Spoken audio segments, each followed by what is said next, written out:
What up, Chicago Bears fans? This is 4 Star Chicago Sports. Got Bears talk to get into. Ben Johnson put the Chicago Bears through the longest and toughest practice so far of training camp, and the Bears players responded very well by all accounts. Luther Burden is killing it. Surprise, surprise. Caleb Williams feeling no pressure, and he's picking up Ben Johnson's offense. A lot to talk about. We'll get into whatever y'all want to talk about as well. And if you guys throw any neon green dildos at us, you're not getting them back because that's our favorite color on the bare minimum.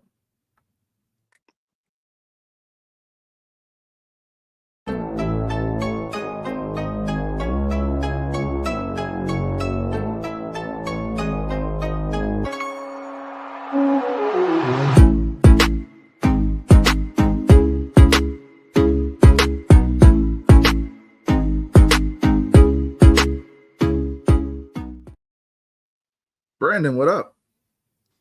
What's going on, man? How's your day? How you doing? Yeah, I'm doing good, It's man. been a long one. Been a long one, dude. Been a long one. I'm tired as hell today. I gotta be honest. But we will persevere, and my cats are fighting too. I don't know if you hear that. I hear that, man.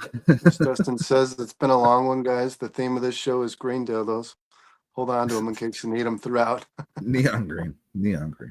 Oh, you're not getting them back. Yeah, man, I'm doing good. It was a good Bears day. Good day for Bears.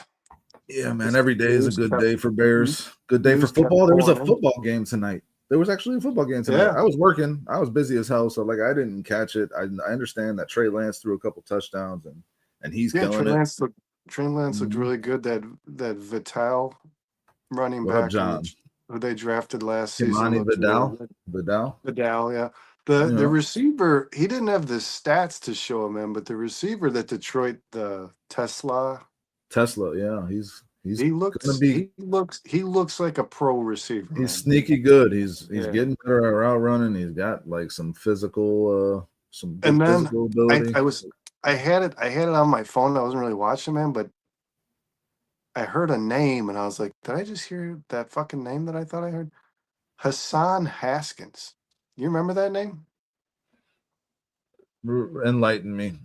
He was a 4th round pick 2 years ago to the Tennessee Titans. And immediately after being drafted, he got arrested because he choked his girlfriend while beating her up. She also did the same in return. She actually instigated the fight, if you read the report. Yeah, the guy like just vanished, and I never really thought I'd hear from that individual. And here he is on the Chargers roster, man. And I don't know if he's going to make it with, like I said, Vidal or whatever his name is. Just had a good game, and they got Marion. They got a Marion Hampton who's going to be a stud. And I think they still have one of those guys they had. Well, Gus Edwards, I believe. Oh no, he's a Bronco, I think. No, J.K. Dobbins signed with the Broncos. Oh, that's right. So yeah, maybe they have Gus Edwards. I don't know. Either way, man. I mean, it was. I don't know who won the game. I haven't checked the score at all. The Chargers won like 34-3, dude. Yeah, I saw some stuff on X where they're throwing out like the Lions offense without Ben Johnson. It's the Hall of Fame game, guys. Like the Lions offense is no offense is going to be doing well at this early in the preseason. And listen, man, there is one thing to be said. I have said this time and time again on this podcast. I'm going to stick to my guns here, guys. And I'm not jumping out on a limb because of some Hall of Fame game. This is what I've said from the beginning of his draft tenure. But Trey Lance is not. The verdict is not out on that kid for me. Trey Lance. He looks like a. Remember how obsessed I was with him in the pre-draft process when he was at North Dakota? You remember? Like I love this kid, and I was happy when the Niners drafted him. It didn't work out, but if you're gonna. I mean, Jim Harbaugh. I think he's a guy that can get that out of you. Especially the reason. I mean, Trey Lance is a very similar guy to the guy he had in San Francisco that when he went to a Super Bowl with in Colin Kaepernick. Very similar skill sets. The reason that the Chargers were able to move the ball, Dustin, and put some points on the board in a game full of backup players that likely won't be on the NFL rosters. Trey Lance was able to manufacture some drives and keep the ball moving. Well, man, the Lions quarterbacks were atrocious.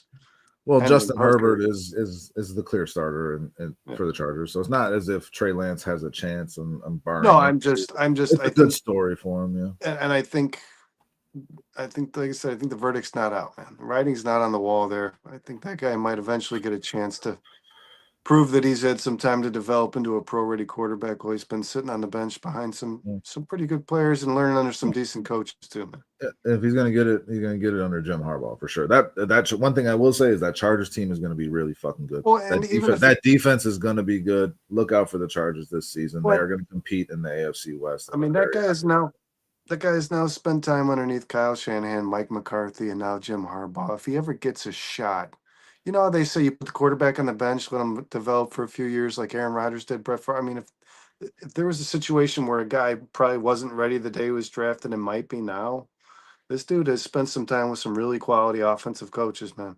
I mean, if he's learning anything and devoting himself to the game mentally, he might have a shot, man. Because like you said, man, the athletic ability is without a doubt. The guy can throw the ball yeah. with the best in terms of his deep ball and his physical abilities. Yeah, it's not really a question. So it's about if he even gets the opportunity with the Chargers. But I mean, again, he'll be a good backup, a solid backup option, I think, for him. And if anybody can get it out of him, it's Jim Harbaugh. And just Jim Harbaugh is going to have that team ready. Again, that'll be my main takeaway from the clips. Listen.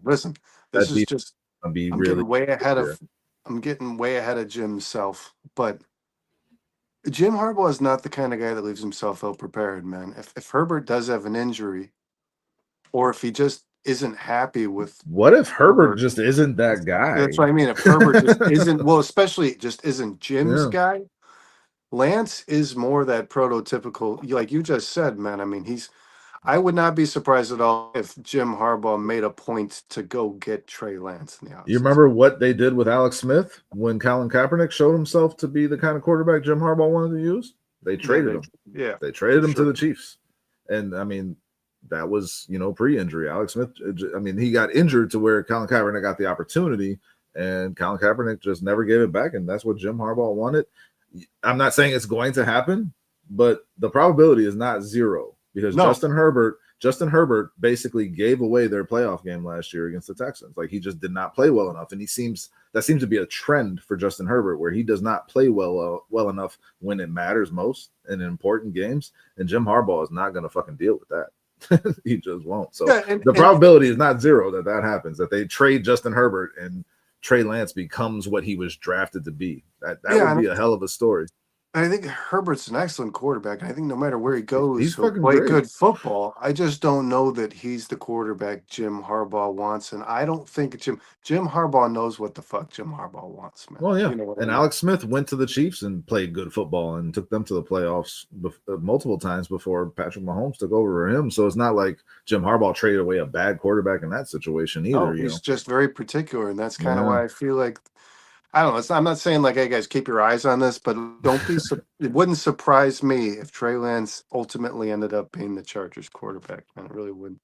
But he looked good tonight, man. All things aside, against some poor quality defenders, but he threw some good passes, man. I mean, his completion percent, I think, was like 13 for 20 and for like 180 yards and 2 touchdowns or something. I mean, he looked quality, man. I don't know. Yeah. For a guy who was drafted as high as he was. Never, to me, I don't know, Dustin. Do you think that guy got a fair shot? Would you say he played enough to show his he's kind of just been like a square peg in a round hole throughout his career so far. That's just really, I mean, and he's only started like 5 games in the NFL. I mean, is that enough to be like the verdict? This kid sucks. No, it's fucking not. Listen, the more we talk about it, the more I'm going to become convinced that this is going to happen. Trey Lance is going to end up being the starting quarterback for the Chargers because the parallels between what happened in San Francisco with Jim Harbaugh and Colin Kaepernick and Alex Smith are just too much to ignore. They're too much to ignore. And Herbert, I watch him throw the football, and I'm like, God damn, there's only a couple quarterbacks that can make some of the throws that he makes. Yeah, he's got an incredible arm, man. And he will succeed no matter where he ends up. Man. But he needs to run that offense the way Harbaugh wants him to run it. And if he don't, that's not going to work out well. And if Harbaugh finds that he can get another dimension out of his offense with Trey Lance, again, it's just not outside the realm of possibility. I didn't expect to talk about this, but like, it's kind of a fun thought exercise. Let's get I mean, me and you had a conversation, man, when Trey Lance was traded for just solely a 5th round pick to Dallas. I thought to myself, why the fuck didn't the Bears make that call? You remember that? Justin Fields was our quarterback. Dallas had just traded a 5th round pick to acquire a guy who was drafted in the top 3, and I just thought, like, I wouldn't mind Why having would you that guy not want to kick on the this tires on roster, that for man. Yeah, that dude. price? Yeah, I mean, So it I ended up like I not said, working out. It ended up not working out well for the Cowboys. It didn't, but I maybe mean, I'm being biased, man, but I firmly don't believe that the verdict is out on that kid, man. I I'm love rooting this for kid. him. Nobody was higher on him coming out of the draft, Brandon. Yeah, Yeah. you were pointing So I him mean, and Christian Watson, who played for the same program, right? yes. That was a great connection. Yeah, guys. So Illinois Jones checks in, says, "Dude, what's going on, guys? my dog just killed a bunny rabbit." That's Nice. you're always Yeah. proud but sad in that same, you know what I mean? It's like, And also, like, the buddy, cleanup. good Is for there you. cleanup? Is there Yeah, cleanup associated yeah. And with did he it? bring it to That's you? the Did he like bring it yeah. inside? They do that. They're proud of themselves. Yeah. It made him so proud. Sick watching him chomp on it. Yeah, that's Yeah, it's a little nature, sick. man. Yeah. Nature. Guys, yeah, we do want to talk a little bit about training Let's camp. A talk lot of it about Bears. Let's training talk camp. Yeah, Bears. Yeah, let's and do you it. know what? I'm going to say this: training camp or not, we're buying it because we were selling it a month ago, man. Luther Burden had a day, and it doesn't surprise you or me, Dustin. It seems like it's shocked the media world, but this is kind of The same media that was last week saying the sky's falling. yeah. I mean, We got every opportunity that has been had to doubt Luther Burden, whether it was his character concerns when he was drafted, whether it's the contract, is he going to sign it? Is he ever going to come back? Is he ever going to be healthy? Oh, no. Every opportunity to doubt him, everybody's jumped on it. And I've just been saying, and we've just been saying this whole time, Brandon, he's going to be fucking fine. He is going to be a damn good player for this team. Just give him some time. It's going to take some time either way, but like there's not been an issue that was worth freaking out about the way they have. And yeah, he has one good day at training camp, and now he's the best receiver on the Bears. I don't think it's either one on either side of that, but the kid is going to be good, and he is fine. You don't need to worry about his character or his injury. And I think the Bears were less concerned than people thought they were because, listen, man, we talked about these guys and how the luxury the Bears had and these guys with their injuries and being able to slow roll them. This dude went hard today, man. He played with all 3 quarterbacks. He played all 2.5 hours. He caught 6 passes, I believe, in the course of the day. One of them a deep pass. I mean, this dude was busy, man. They did not slow roll shit. They put Luther out there and said, "Do your thing, man." And Caleb Williams has definitely already developed some trust in him. I know, guys, this is training camp, but listen, I want to say this. I keep listening to these podcasts, Dustin. I just want to set this as like a ground rule before we have our conversations about this training camp. I keep reading like this is training camp. Don't feed too much. Everybody gets said, "Oh, this guy sucks," and this guy's amazing, and none of these stories carry. Like, listen, Ben Johnson is this entire offseason based around competition. Okay. Now I understand players don't want to, sacrifice their bodies when they're out there during training camp, but I'm telling you this, man, this is not an offseason in which these players are going to be allowed to take it easy. So when these defenses are out there against these offenses, when Dennis Allen gives you some time on the field and when Ben Johnson gives you time on the field, you're going to go out there and do your fucking thing, man. I mean, these guys, they're not going to lay each other out, but they're going to fucking put everything they have into this, man. So when I see Luther Burden tearing apart a quality secondary, that's real shit, man. I mean, this guy is clearly a very tough player to defend, man. There's Luther no doubt Burden is real shit. His talent is real shit, and he's here to fuck shit up, man. That's just that the Bears getting him he's got so much swag. It was just a godsend, man. And the fact that he fell to 39 is just unbelievable. And I've been saying that from the beginning, and I haven't really wavered from that or doubted that. I knew once he got the football in his hands, he was going to be, as we've said, undeniable. And listen, I don't want to overreact to everything I see at training camp because these guys are learning and there's going to be mistakes. And I don't want to overreact to the negative or the positive too much. I'm still feeling the same way I felt about Burden since the Bears drafted him. I really am. But as you said, Brandon, when Ben Johnson comes in here in his first press conference, says the theme is competition. You picked up on it right away. And I've been saying it this whole time. This is going to be about competition. So when do these guys have the opportunity to compete against each other? In practice. So that's what's happening right now. So it is important. It is important to identify who is excelling when they get their opportunities. Man. Yeah.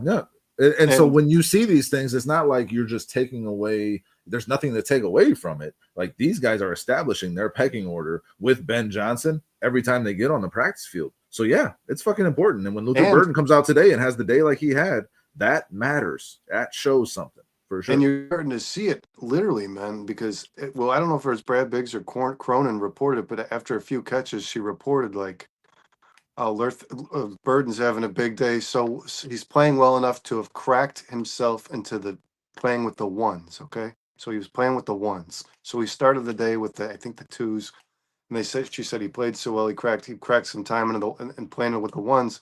But then Zacchaeus had that deep touchdown from Caleb. It was a 50-something yard pass, man, from Caleb. Which Caleb avoided the pressure, stepped up into the pocket, threw back across his body. Fucking, yeah, but just then an unbelievable Luther throw. Was like, oh no, hell no. So you could see like Zacchaeus and Burden, man, were like, this day's I'm gonna own this day, man. And then Zacchaeus come out and be like, nah, this day's mine, bro. And like you can see the competition between the two. It is, Brandon, it is important to keep perspective, right? And again, not overreacting too much one way or the other. The majority of the catches that you saw from Luther Burden today, he was being thrown to by Tyson Bagent. So like as you said, he was with the twos. He's going to have to earn his way to the ones, which he did a little bit today, but that is still going to take time. He is behind.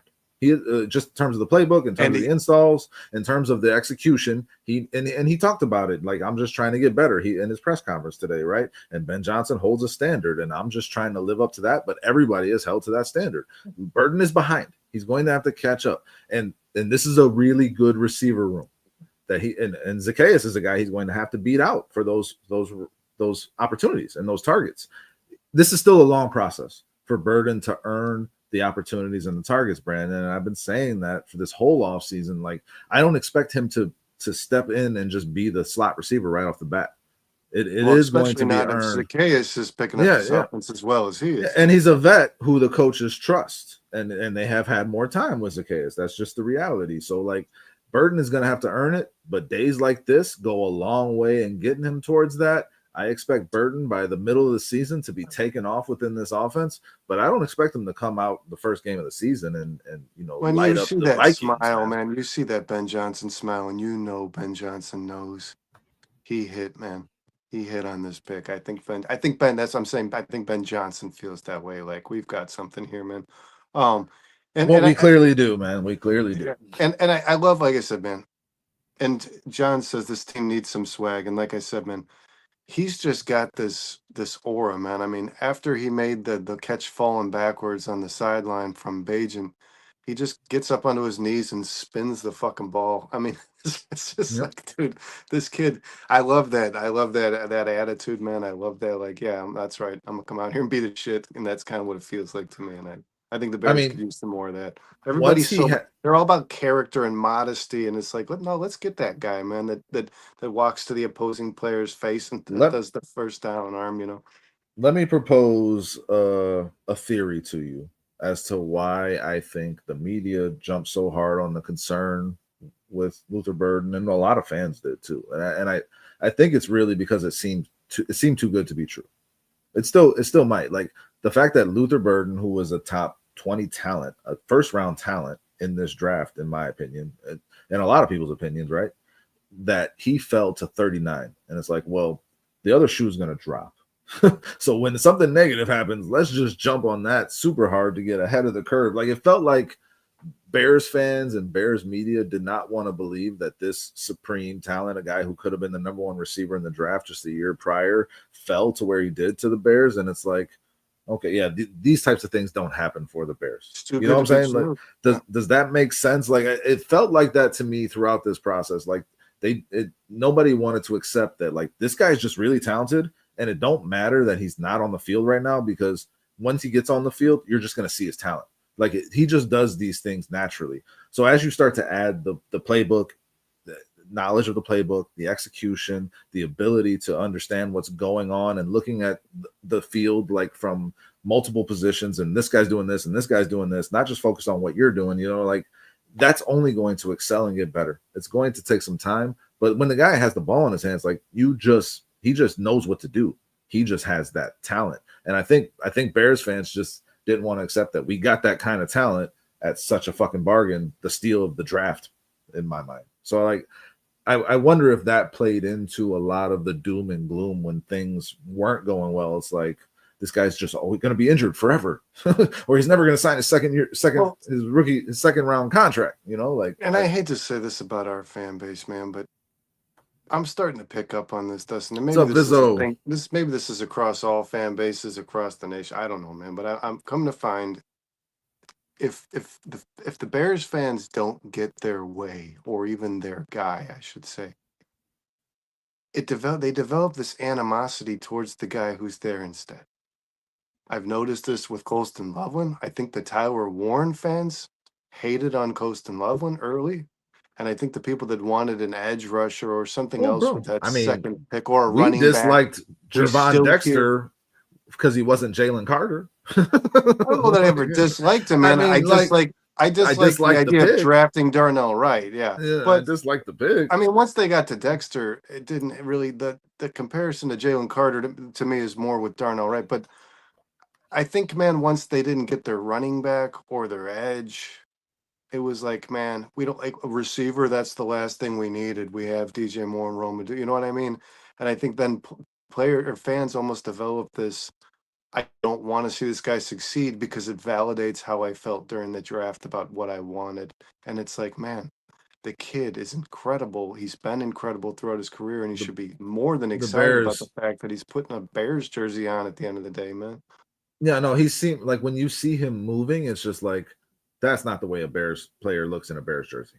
Like when you see Luther Burden, just running routes against air. Yeah, it's like it's like there's not a lot of Bears players you can think of that have looked like this guy, you know. So like it just feels against like just the traditional Bears receiver, to be honest. And Rome gives me that vibe too, man. You just watch him. You watched him just warming up, and you were like, man, Colston Loveland too. This kid can really, yeah, dude.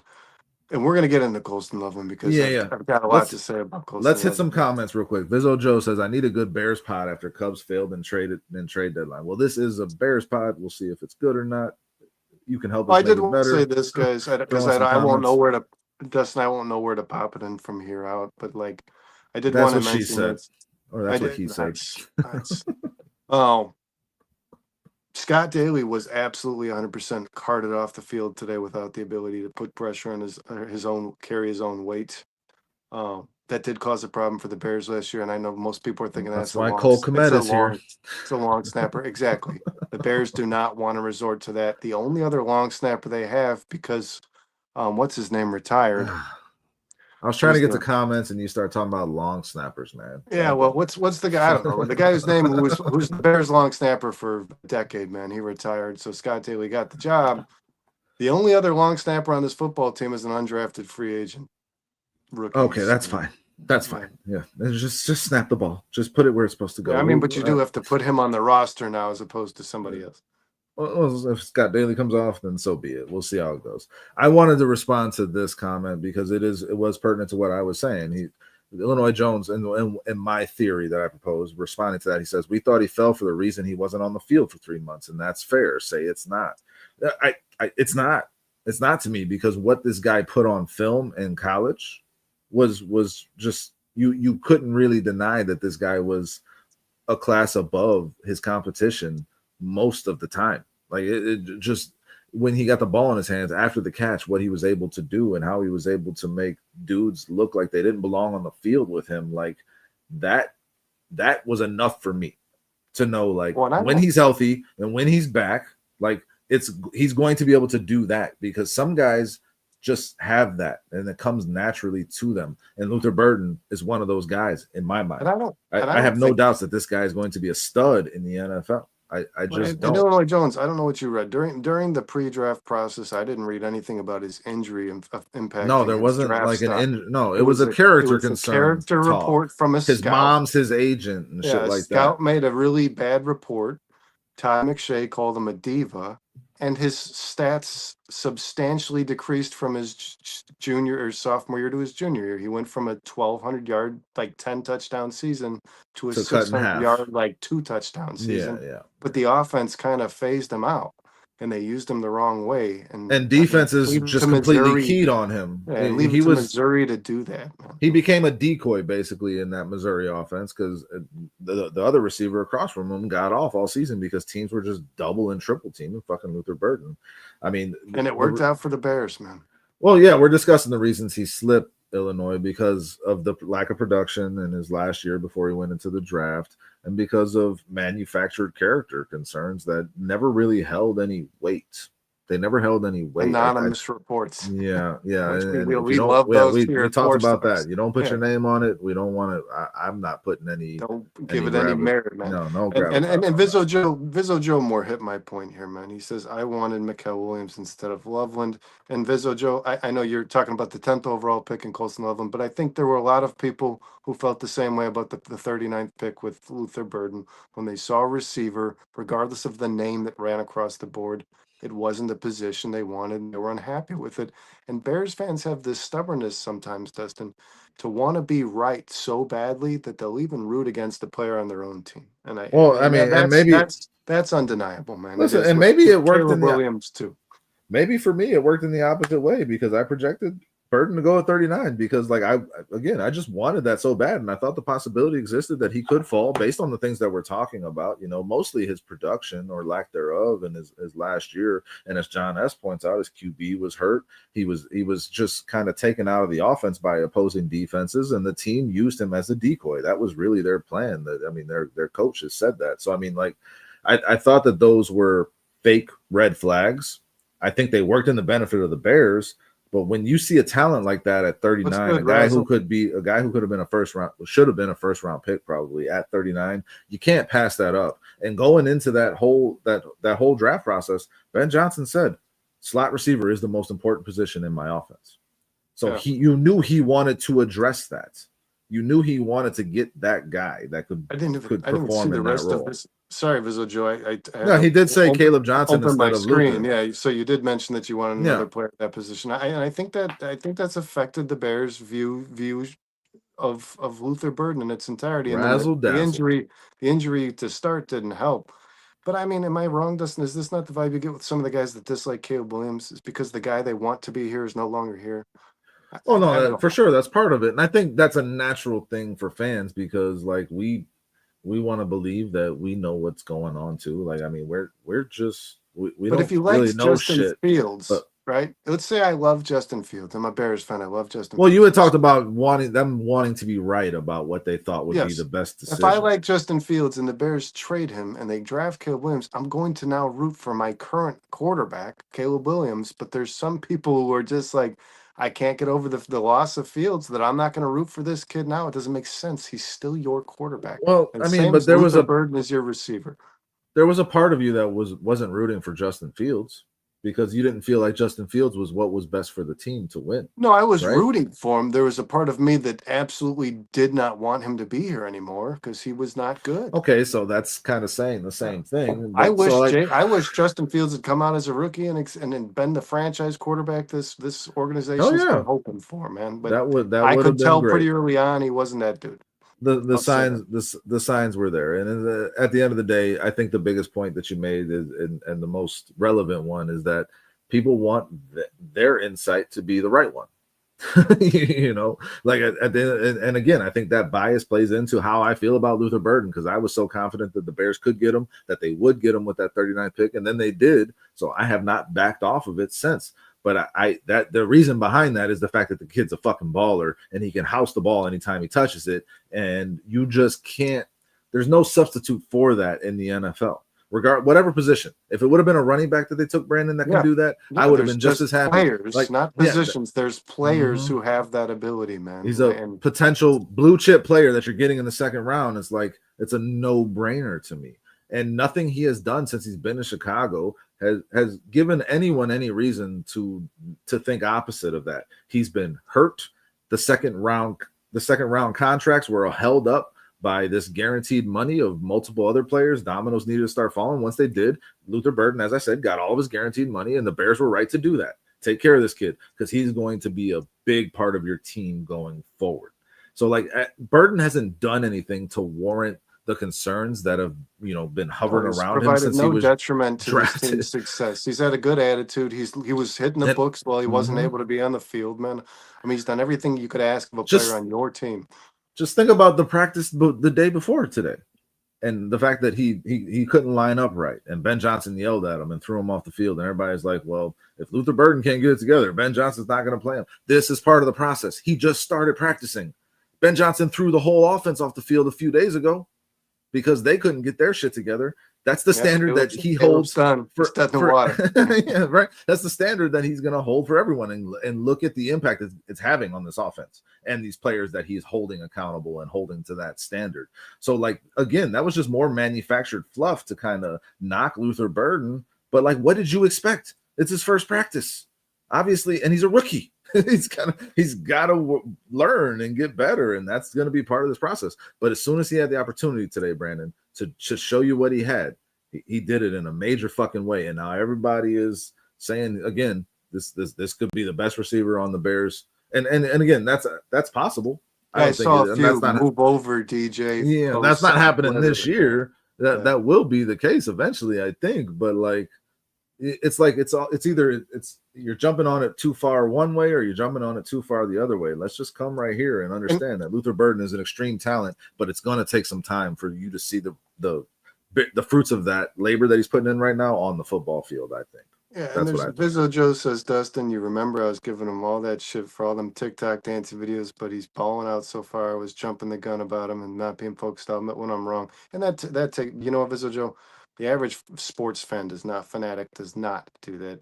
And like I said, man, bring the TikToks on. I want the kid he just intrigues me, man. I like watching him. I like seeing him on the field. I remember that. Yeah, I actually said to you last. I remember the comment that you made, Vizzo. Yeah. I remember that how we responded to it. Like, that's just the way these kids are these days. That's just what it is. And I remember saying to you last week, I want to start watching Luther Burden training camp highlights, and then day one you get a plethora of it, man. And that's not a shock to me or you, Dustin. Illinois Jones says, and I get it, Jones. I listen, I do. He says I would have preferred to build the D line early over the offense, and that's my greatest concern for this football team. We did an entire show about it, and Dustin knows that. I've voiced that pretty loudly. But they also did impact the defensive line. They did make moves along the defensive line to make it better, and you're hoping for progress from some of the guys that were already here because of better coaching and a better defensive scheme for them. So we're going to see how that plays out. But like I said earlier, Brandon, when a guy who has the talent of Luther Burden is staring at you at 39, you don't say, well, we got to take a defensive lineman here. No, it's about the value of the player. You have to take the best player on the board, and that's what the Bears did. Easily. The value of the player, not the pick. I'm not looking at a position with the 39th pick in the draft. I'm looking at who's going to change my football team for the better, no matter where he plays, man. Yep. And then Illinois Jones says, I hope linebackers pick one next year. Let's remember our roots. If you remember us earlier in the pre-draft stuff, I was very high on Jihad Campbell. I would have been happy if the Bears took him at number 10. Now, he had the injury issues, and he's still dealing with that, so we don't know what that's going to be like. But I think this guy's going to be a stud in the NFL. I compared him to Patrick Willis. To a place where he's certainly going to be. He's going, yeah. I would have him properly. I would have loved that, but I mean, we have an offensive head coach, guys, and I think it's a high probability that because the running back situation, I don't think will be situated this year to the point where Ben Johnson wants it, because he does not want to be predictable with how he runs out his running backs, which is going to be the case this year unless one of either Monungai or Rashawn Johnson add some more elements to their game besides just being a power back, right? Like, you need both of those. You need multiple assets to make yourself unpredictable. Running back is going to be what the Bears are. They're looking for an every down running back. That's my feeling for the Bears next offseason. And I can't believe I'm saying this right now, but I'm going to. Jermaine Edmonds just made a top 10 list from ESPN. ESPN ranked the top 10 players at every position. Jermaine Edmonds was ranked 6th, but he does look good in camp, and I think Dennis Allen will lift him up to a new plateau, which we haven't seen here in Chicago yet. I think he'll be. That's what we were saying last year too, Brandon. Yeah. That's what we were. I was high on Jermaine Edmonds defense last year. I think Jermaine Edmonds is a player who could be used in a more aggressive manner, man, and last year's defense just didn't call for that, man, which we'll get into a little more of that later, too, because we're talking about Tyreek Stevenson. Listen, there's one point I want to make because I continue to hear, since I brought up the running back thing, and we're talking about the 2 running back thing, and how it's potentially going to make Ben Johnson's offense more predictable than he wants it to be. When you do the running back by committee, when you have certain running backs out there, it's because they have these strengths, so the defense can key on some tendencies in terms of what play you might be running based on the running back that's out there. A lot of people are saying, comparing like Monungai or Roshan Johnson to David Montgomery, Brandon. And I just want to make this point for everybody. Like, when you talk about Jahmyr Gibbs and David Montgomery, I think if either one of them went out at any point, Brandon, you could ask the same thing of either one. Obviously, Montgomery does not have the speed of Jahmyr Gibbs, but both of them can do anything within the offense. Montgomery can catch the ball out of the backfield and pass block. Jahmyr Gibbs can catch the ball out of the backfield and block. Jahmyr Gibbs can be a power running back. There was no predictability by using two running backs in Ben Johnson's offense last year because of how well-rounded both running backs were. The Bears don't have a running back of the caliber of either David Montgomery or Jahmyr Gibbs on this roster clearly right now. So it makes a difference in how you run your offense. And it's not just like, well, Monungai's, we've seen Ben Johnson do this before. He's got the speed guy and he's got the power guy. No, he had guys that could do either one last year and the last couple of years, and he does not have that this year. So I really just want to make that point, that the caliber of running back and the overall game of those guys, it's not even comparable to what the Bears have this year. And I love DeAndre Swift, man. And the Bears are very aware of that. Yeah, no, they are. So I think running back is going to be something they're looking at next year. But when it comes to this year, you need Monungai or Roshan Johnson to add elements to their game that we don't see yet, or we have not seen yet to a high level, in order for Ben Johnson to use the two running back approach the way we saw him use it in Detroit. I don't think you can compare the two. I just want to. I really don't think you can, Brandon. Do you get what I'm saying? Yeah, no, we have a much less talented group of players on this team than Detroit did, man. And I think we're much more talented at the pass catching position, no matter whether it be tight end or receiver. But the Bears, running back wise, it's not close. They're going to have to get crafty, I think, to put these running backs in good positions. Now, Dustin, we've said it time and time again, the offensive line got much stronger in the interior. So we think that that's going to affect the run game in a positive way, but they still don't have a bell cow. They don't have the back that you can rely on to do everything. And whereas in Detroit, Ben Johnson had two of those guys. Yeah. David Montgomery was that guy before he went to Detroit. You added Jahmyr Gibbs and he took a step back, but he was doing it all for us in Chicago. He played every down. And another issue, like you aforementioned, with the way the Bears are going to approach this now, that they didn't get which, by the way, guys, they tried. They didn't get the guy they wanted, and you know what? They wanted it badly. They have players that serve roles. Now the problem is, if these players suffer injuries, that role, the player who serves that role, no longer exists in your offense. So, Illinois Jones got bit by a stomach. Jesus Christ, got the taste for blood. I can vaguely see the picture, man. That's your dog in the photo. What kind of dog you got, Illinois Jones? I can't see clear enough. I don't know. Is it a pit? Some kind of pit mix? Yeah. If the Bears suffer an injury at running back, they're losing one of the guys who plays a specific role. That's the problem with not having a guy who does it all. Is if you lose Swift, you lose that explosive. You don't have that anymore in the running back position. You don't have it. We don't know what Kyle Monungai is. If you lose Roshan, you lose that 1 yard gainer. I mean, so you've got a problem there, man. Terrier, and not having. Okay, that's what it kind of looked like. Yeah, for sure. Cool dog, man. So I think that point's important. Hold on, Visual Joe, I agree with you. I was gonna call Jones out on this. Illinois Jones, I got to disagree with you. You said not a single running back in this draft will be worth the first round pick. I think Jeremiah Love certainly is worth a first round pick, and I think he is an every down running back, and we'll see. I mean, the college season's got to play out. Multiple guys He's leaped over a lot of people.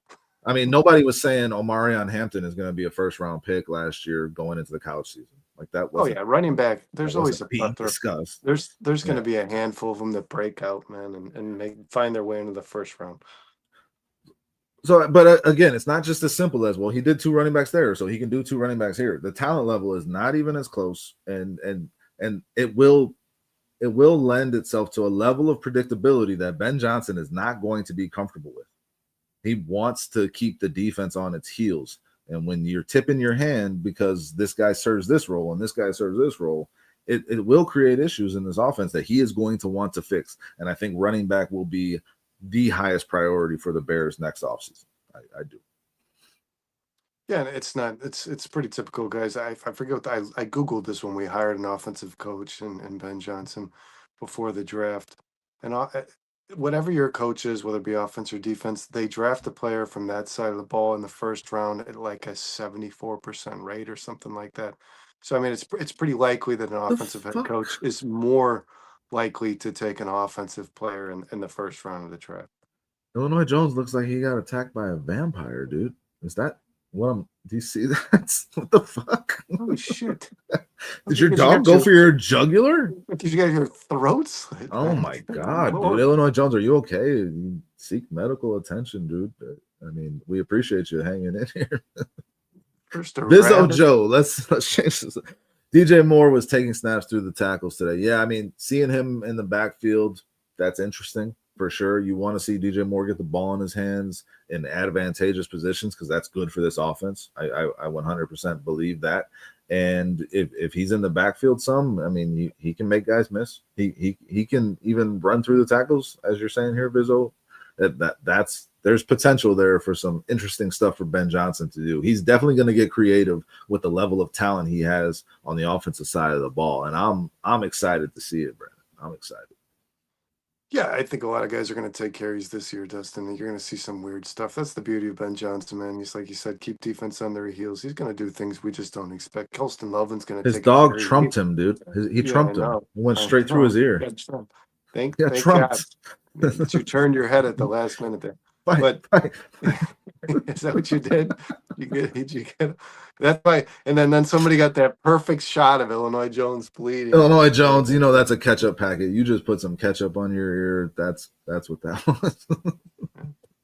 Well, naturally, that might lead to a bite, though. Your dog might like ketchup. I don't know, but I think, yeah, Dustin. I think Luther Burden's going to take some carries out of the backfield. Roma Dunes is going to take some carries out of the backfield. When you don't have that guy in the running back that Ben Johnson's hoping for, you find crafty ways, innovative ways to provide the run game that you need, man. And sometimes players like DJ Moore can, and DJ Moore's been a quality back in his career, man. I mean, when he takes When he gets carries, the opportunity, yeah, he no, he probably so averages like 4 yards a carry on his what little and amount of carries he's had. and Ben Johnson will figure out some ways to get him involved that way, and that's going to be a lot of fun to watch this season. You know, a lot of fun. So I mean, again, the amount of talent, the amount of versatility with the offensive weapons on the Chicago Bears team, Ben Johnson is salivating that way he's going to be able to do game one. I really believe that, and I'm salivating to see it. I can't fucking wait. I really can't. When you envision Colston Loveland and Cole Kmet in the slot, both lined up out, and then you got Rome and DJ or Rome and Burden, and then DJ in the backfield. Like there's going to be a lot of fireworks, I think, with that. And obviously you don't want to get too cute, but I don't think Ben Johnson's going to do that. I think Ben Johnson is going to want to establish a really physical mentality with finding these mismatches and taking advantage of the defense. And I think he's done a good job in his first offseason as a head coach of surrounding Caleb Williams with guys that he can do that with. I was just going to say, He specifically added talent that he wanted on this team to exploit mismatches against any defense in the NFL. and it wouldn't shock me one bit, guys, if Caleb Williams had the highest yards after reception. You know what I mean? Like we have just loaded with yak on this football team, man. Yes. If Ben Johnson could put these guys in advantageous situations and scheme them open, these are Which guys who he's do. shown himself to be great at, Yeah, Brandon. He these is are great guys who at do scheming their guys best. open. Caleb can throw a couple hundred yards in a game just by dumping the ball off to these guys, man. I mean, so yeah, it's exciting, man. It's exciting to be a Bears fan. It's exciting to see the fruits of their labor paying off in training camp because, like I said, they are competing against their own defense, and they want to, these guys want to show each other who's boss, man. So it's going well so far, man. And the stupid things, man. The stupid things are getting fixed, and Ben Johnson talked about that today. I mean, the reading of people get the team getting thrown off the field because you can't he said these guys are coming out and they're correcting the mistakes and they're not making them again, and now we're playing football, and it's good to hear, man. Well, since we're talking about Ben Johnson and what he said, what he said this morning that I fucking love. Yeah, I fell on knife or sword. He ended his press conference taking accountability for the fact that he did not go through the install with the players well enough to where they were able to execute it. And when's the last I'll time? fall on that sword or something. Yeah, I'll fall on that sword. That's on me. When's the fucking last time you heard a Chicago Bears coach say that? Ben Johnson is the real deal, guys. It's the real fucking deal. I look for shit like that, and that shit matters to me a lot. If you want to hold players accountable, you got to hold yourself accountable, Matt Eberflus. That's just the way that goes. You got to lead by example. Ben Johnson is doing that. He's looking at you, Matt Eberflus. Yeah. I know you're watching, Matt Eberflus, you son of a bitch. But yeah, I love it too, Illinois Jones. The way he's approaching this, I mean, humble but confident, just like carrying himself with this intensity that is rubbing off on the players.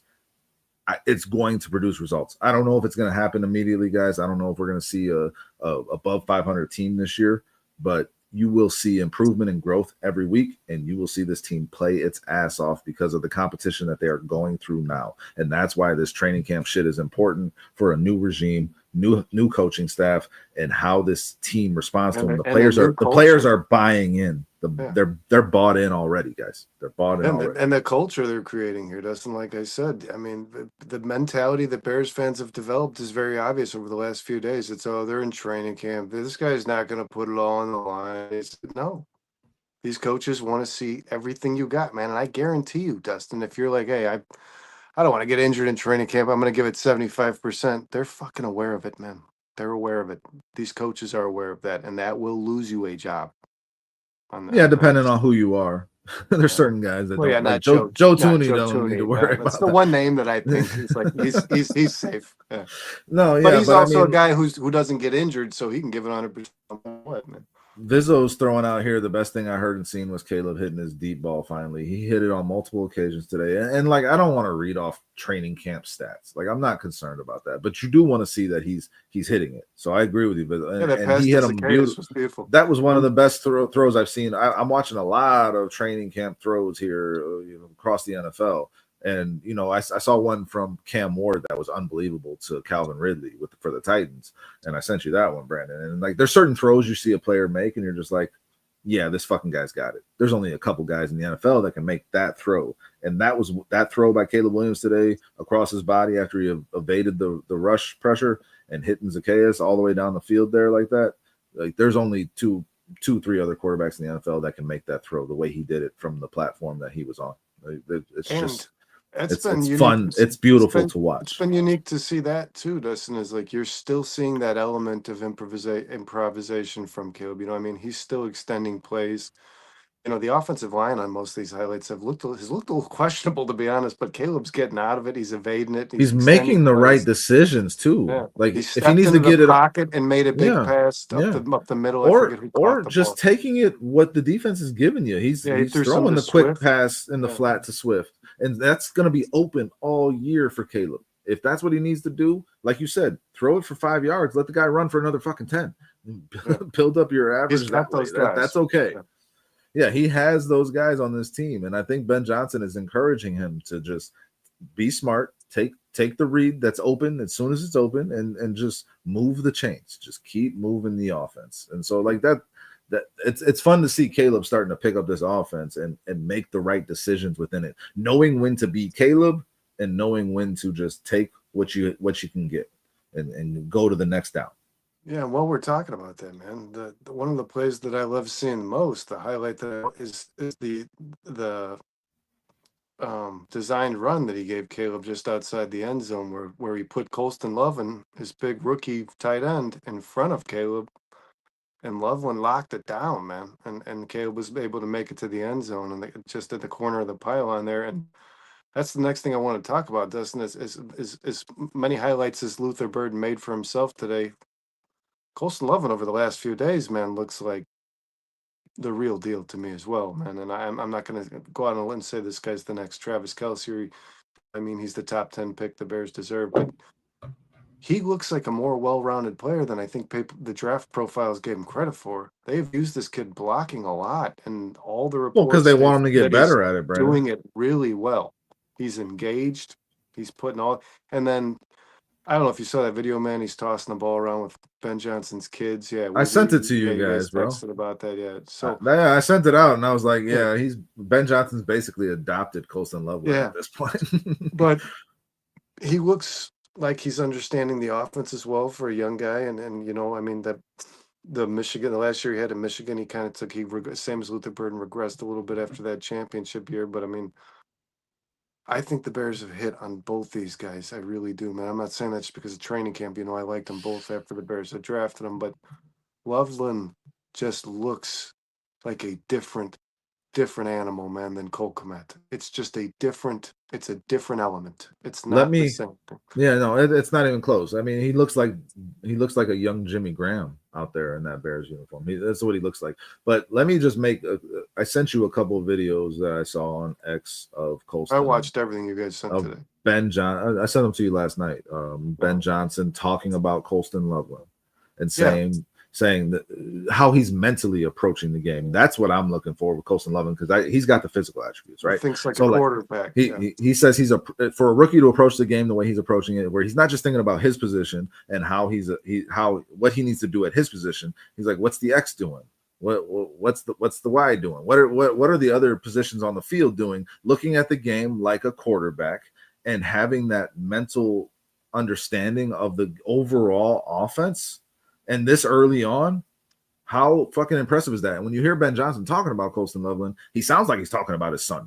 He is in love with this guy. He is. And then the other video I sent you was yesterday at practice. Colston Loveland, first guy on the field. The first guy on the field catching from the jugs machine, just putting in the work, just doing it on his own. This guy is not going to be a bust because he don't approach the game right from a mental perspective, or that because from a work ethic perspective, he's going to put in the work and he is going to know the fucking playbook, and he is going to make himself useful in blocking, or in pass blocking or run blocking, or catching the ball down the seam for 50 yards. He is going to find a way to impact the game. And then when you just throw in the fact that he's just a physical specimen, a beast that can high point the ball over most matchups that he's going to be against and create separation consistently, which we just haven't seen a guy like Cole Kmet do enough to where that difference is going to show itself early on. I think you can already see the route running ability is worlds and away above Cole Kmet. I do want to real quick. It's off topic, but Illinois Jones says we know Braxton can't pass. Why is he competing for that spot? Two things. You knew Braxton Jones was going to be involved in this competition because it's going to push the younger guys to be better. But Braxton Jones might. I don't like to say this. I'm not speaking it into existence. I don't think it is the case. He might still be the best left tackle on this football team. You can't exclude Braxton Jones from that competition. You don't know that he's not. He's started in the NFL for the last 3 years. And we know that he's had subpar coaching. Well, let's just point the guy that's been there at the offensive line coach has not been good enough. Just period. Yeah. So I mean, developed anyone. Now you have legit coaching that has been shown, a resume to go off of, and know that this guy has developed people, and that could carry itself into Braxton Jones becoming a better player because of that, because of the coaching, because of the things that he needs to work on. Because of the left guard. Because of the fact that Joe Tooney is playing next to him. I mean, listen, the competition is going to decide itself. I don't think it's out of the realm of possibility that Braxton Jones is your starting left tackle come week 1, guys. I really think that's a possibility. And if he is, it'll be because he earned it. But the point I want to make with what Illinois Jones is saying here, because he says pass blocking on the edge without help is what Ben wants. I was just talking about that earlier today, Brandon. And so Illinois Jones, I appreciate you saying it. When last year, so many times the tight ends had to stay in and help chip block, help double team edges that the left tackle or right tackle could not handle on their own. Period. End of story. That was happening too much last year, and that negatively impacted Cole Kmet. These two tight ends are going to be able to get off either one of them, because I think this offensive line is going to do a hell of a lot better at holding up with just the 5. On running routes, just the 5. No matter who it is, if it's Braxton, if it's Ozzie Trapilo, if it's Karan Amagaji, whoever it is, this offensive line will hold up with 5 more often than not. They're going to win their matchups. That's going to be huge for these tight ends in this Ben Johnson offense. So I agree with you, Illinois Jones. Ben Johnson wants the best pass blocker, so he's going to pick the best one. And if he picks Braxton Jones, don't you think we got to trust him? Because he's kind of shown himself to be trustworthy up to this point, right? Yeah, and that's another thing I want to talk about, man. While we're on the subject of the left tackle and Ben Johnson, this was probably the most underreported answer to a question that Ben Johnson gave over the week, or it was over the course of the week. It was a few days ago. I think it was Tuesday. He was asked about the left tackle race and who might have a foot ahead and why this guy's playing with the ones and that guy's playing with the twos. And you know what his response was, Dustin? I haven't spoken to Coach Rochar about it. You know, he's got that. He's on top of that right now. Me and him will get together and discuss it. But right now, I just haven't had a chance to talk with Dan about it. He is going to let these. He said he's going to lean on these guys that he hired, the staff that he hired, and trust. He's going to let Dan Rochar have the majority of the say in who takes that position, man. Who's starting week one? Ben Johnson and him will decide it together. But he trusts that Dan Rochar, who's been doing this for 40 plus years, will be able to see it in the guy who deserves it most, man. If it were to be Braxton Jones and he's letting up a shit ton of pressure in week one and then week two, Ben Johnson will not hesitate to pull him out and put somebody else in. Well, that's the other benefit of this competition. The reason that you're seeing these guys rotate the way they are is because they want to get an even look at every single one of them, Brandon. They want to see a fair amount of snaps and an equal amount of snaps out of each guy with the ones, and they're going to pick the best one. So I mean, but who they pick as the best one, guys, might not be good enough. And who they pick as the best one might not be the guy that's still holding the job in 5 weeks. The left tackle position is a concern, and it will be, I think, all season, no matter what. Because as Vizzo points out here, Braxton has NFL experience. He has that over Ozzie and Karan, no doubt. But he just might not be good. Ozzie doesn't have the experience. He's a rookie who played right tackle the last 2 years of his college career, and you're going to be asking a lot of him. And while he's having those growing pains as a rookie left tackle, the guy who's going to benefit the least from that and get hurt the most from that is your franchise quarterback. So there's and Karan, we saw with him, like, he was not ready last year. Can he be more ready this year? But he'll still have growing pains as well. Injuries. So I mean, like, no matter what, there's going to be a concern at the left tackle spot, guys. It's very uncertain. That concern gets alleviated by the coaching. That concern gets alleviated by the offensive scheme. That concern gets alleviated by Caleb Williams having another year of understanding in the NFL and understanding Ben Johnson's offense this year, right? That concern gets alleviated by Joe Thuney playing next to that left tackle. So, like, those are the things we're leaning on to feel somewhat confident in the left tackle spot, guys. I don't think we're banking. I mean, Ozzie Trapilo might be an awesome left tackle in the NFL for his career, but you're not going to see that guy his rookie season. Even if they pick him, you're not going to see that guy. Yesterday, just for the hell of it, man, I jumped on YouTube and watched some Joe Thuney highlights. My God, man, I don't think Bears fans are even aware yet of. They fucking better be. This dude, this is a brick wall, man, and every guy is selected to play left tackle better and will learn from Joe Thuney on how the cohesiveness of a unit works, man.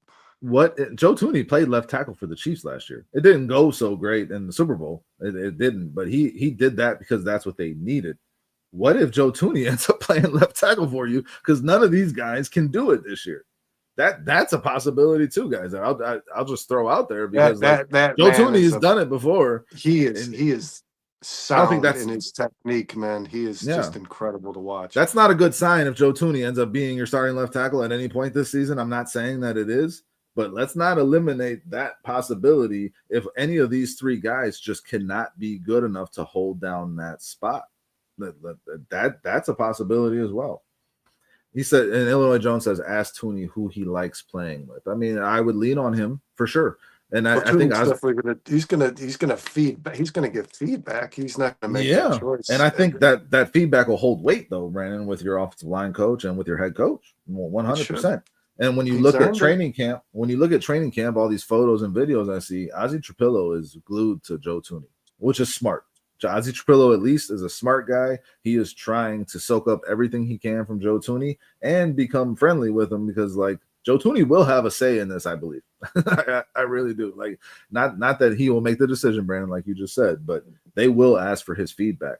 Well, he'll at least be able to tell them which one he believes has the best head in the game. Like, which guy has learned this the most, man? Because Braxton Jones is just as new to this Ben Johnson offense as the other two guys.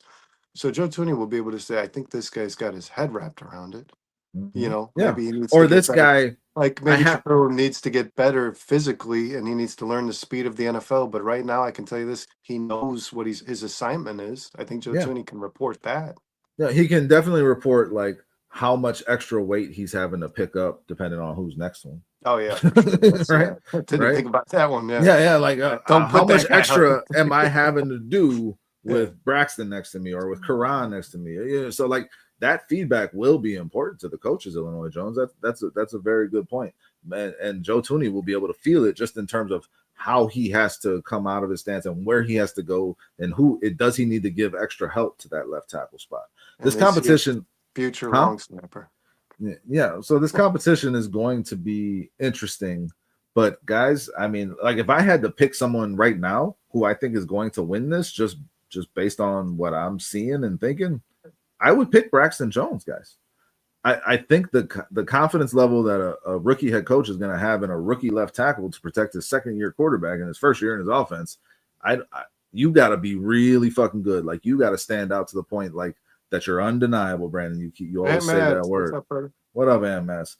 So Ozzie Trapilo has a steep hill to climb to earn that left tackle spot. And as Vizzo pointed out, man, Braxton has the experience, and coaches tend to lean on that.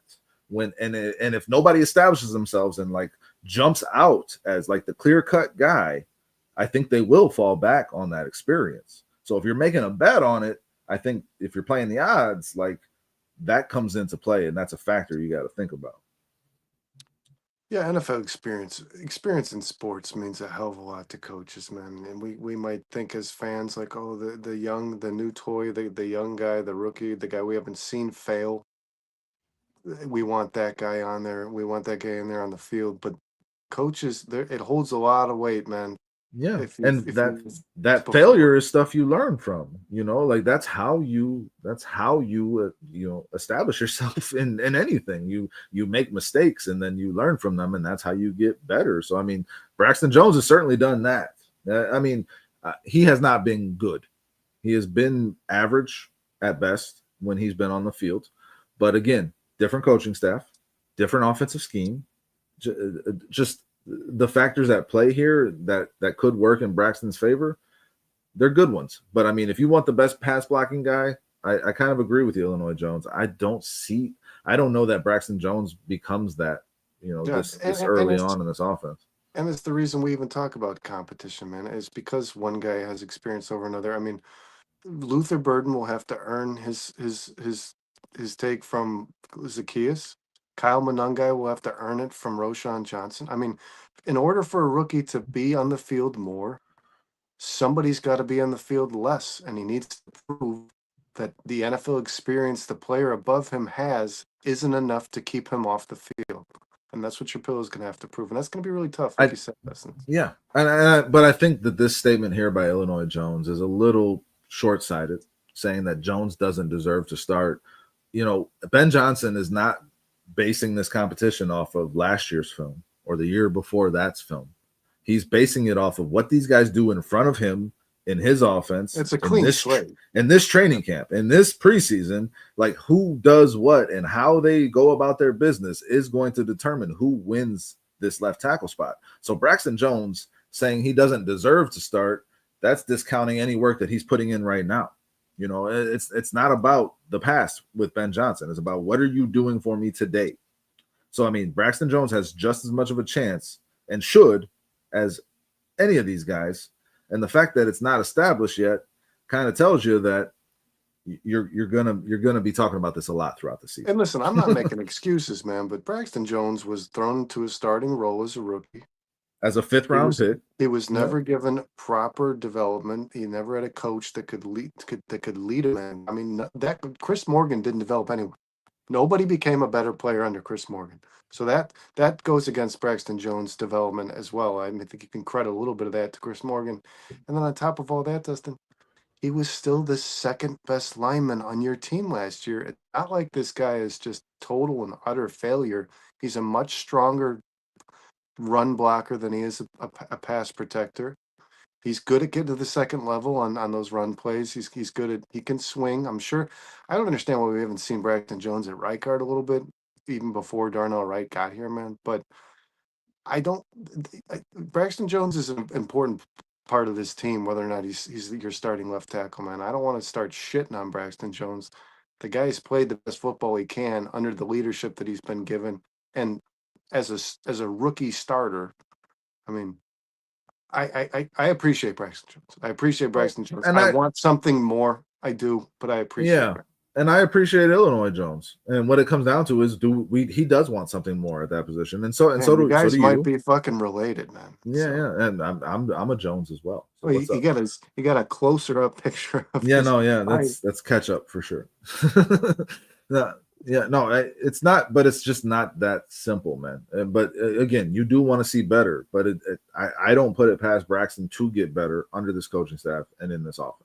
That's all I'm saying. I think whoever Ben Johnson picks, I think we gotta trust that. And I don't think that means that person is the starting left tackle for the remainder of the season either, Brandon. Whether it's injury or performance, that is going to change, I think. And I also want to say this.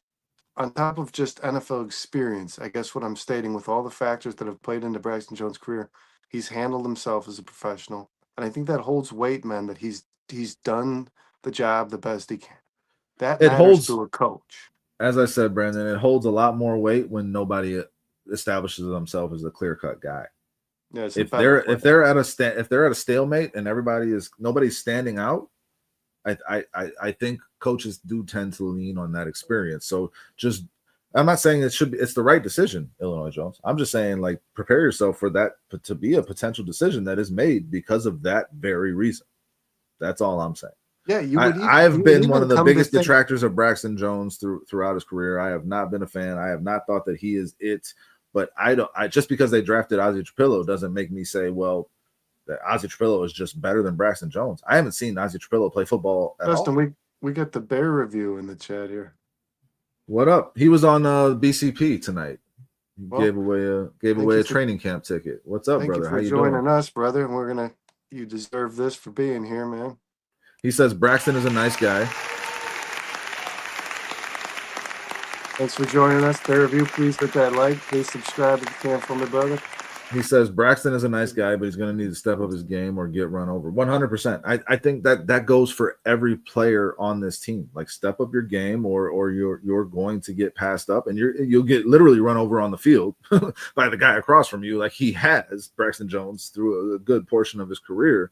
But I mean, if you were to bet on him stepping up, I mean, it would be in a year where they have massively improved the coaching staff and the talent around him on that offensive line. That's all I'm saying. And guys, remember, before you say the name Trapilo, remember Karan Amagaji's got a few starts in the NFL. I mean, the experience matters. If like Dustin said, if you come out with a level playing field, even Karan's experience will hold some weight, man. I think the experience we're talking about is not the greatest experience, with Karan or with Braxton. So neither, I mean, how much weight does that hold? I just think that I was talking about in your hypothetical that they all look the same. I hope that someone establishes himself and steps up and is the clear-cut guy within this competition. That's what I hope. If that doesn't happen, I will not be surprised if Braxton Jones is the guy they just fall back on out of default.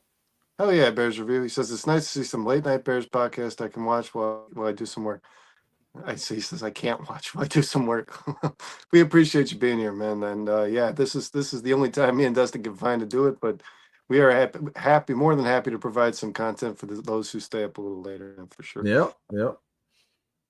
So, I mean, that's the conversation on the left tackle thing. I mean, I wasn't really it was brought up by the chat, and we appreciate y'all throwing it out there. Keep throwing topics out there. We'll dive into go whatever direction we need to go. We don't have much. I mean, again, the Colston Loveland thing is what we were really at and talking about, and then that led into like this offensive line holding up with just 5 guys, because you don't want to have to keep your tight end in to help those tackles. If they can hold it on their own, then that's what you want, because that'll enable these guys to get downfield and be weapons in the passing game, which is what you want. And I think Colston Loveland's going to be a huge fucking weapon in the passing game, Brandon. I don't see how this guy does not create matchup nightmares for a lot of defenses this season.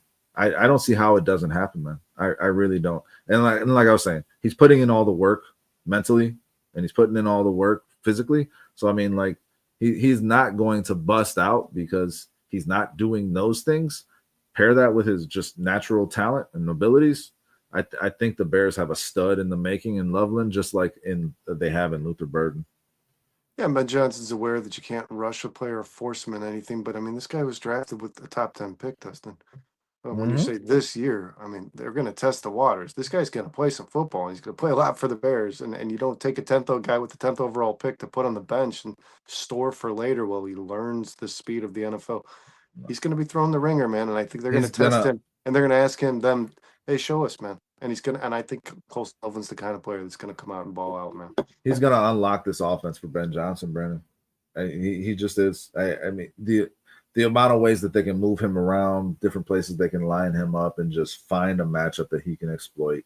Ben Johnson is going to have a field day with that shit. And he talked about Cole Kmet today and called him a unicorn, Brandon, and said, like, because in the way he was talking about Cole Kmet, you could have easily inserted Colston Loveland's name into that sentence.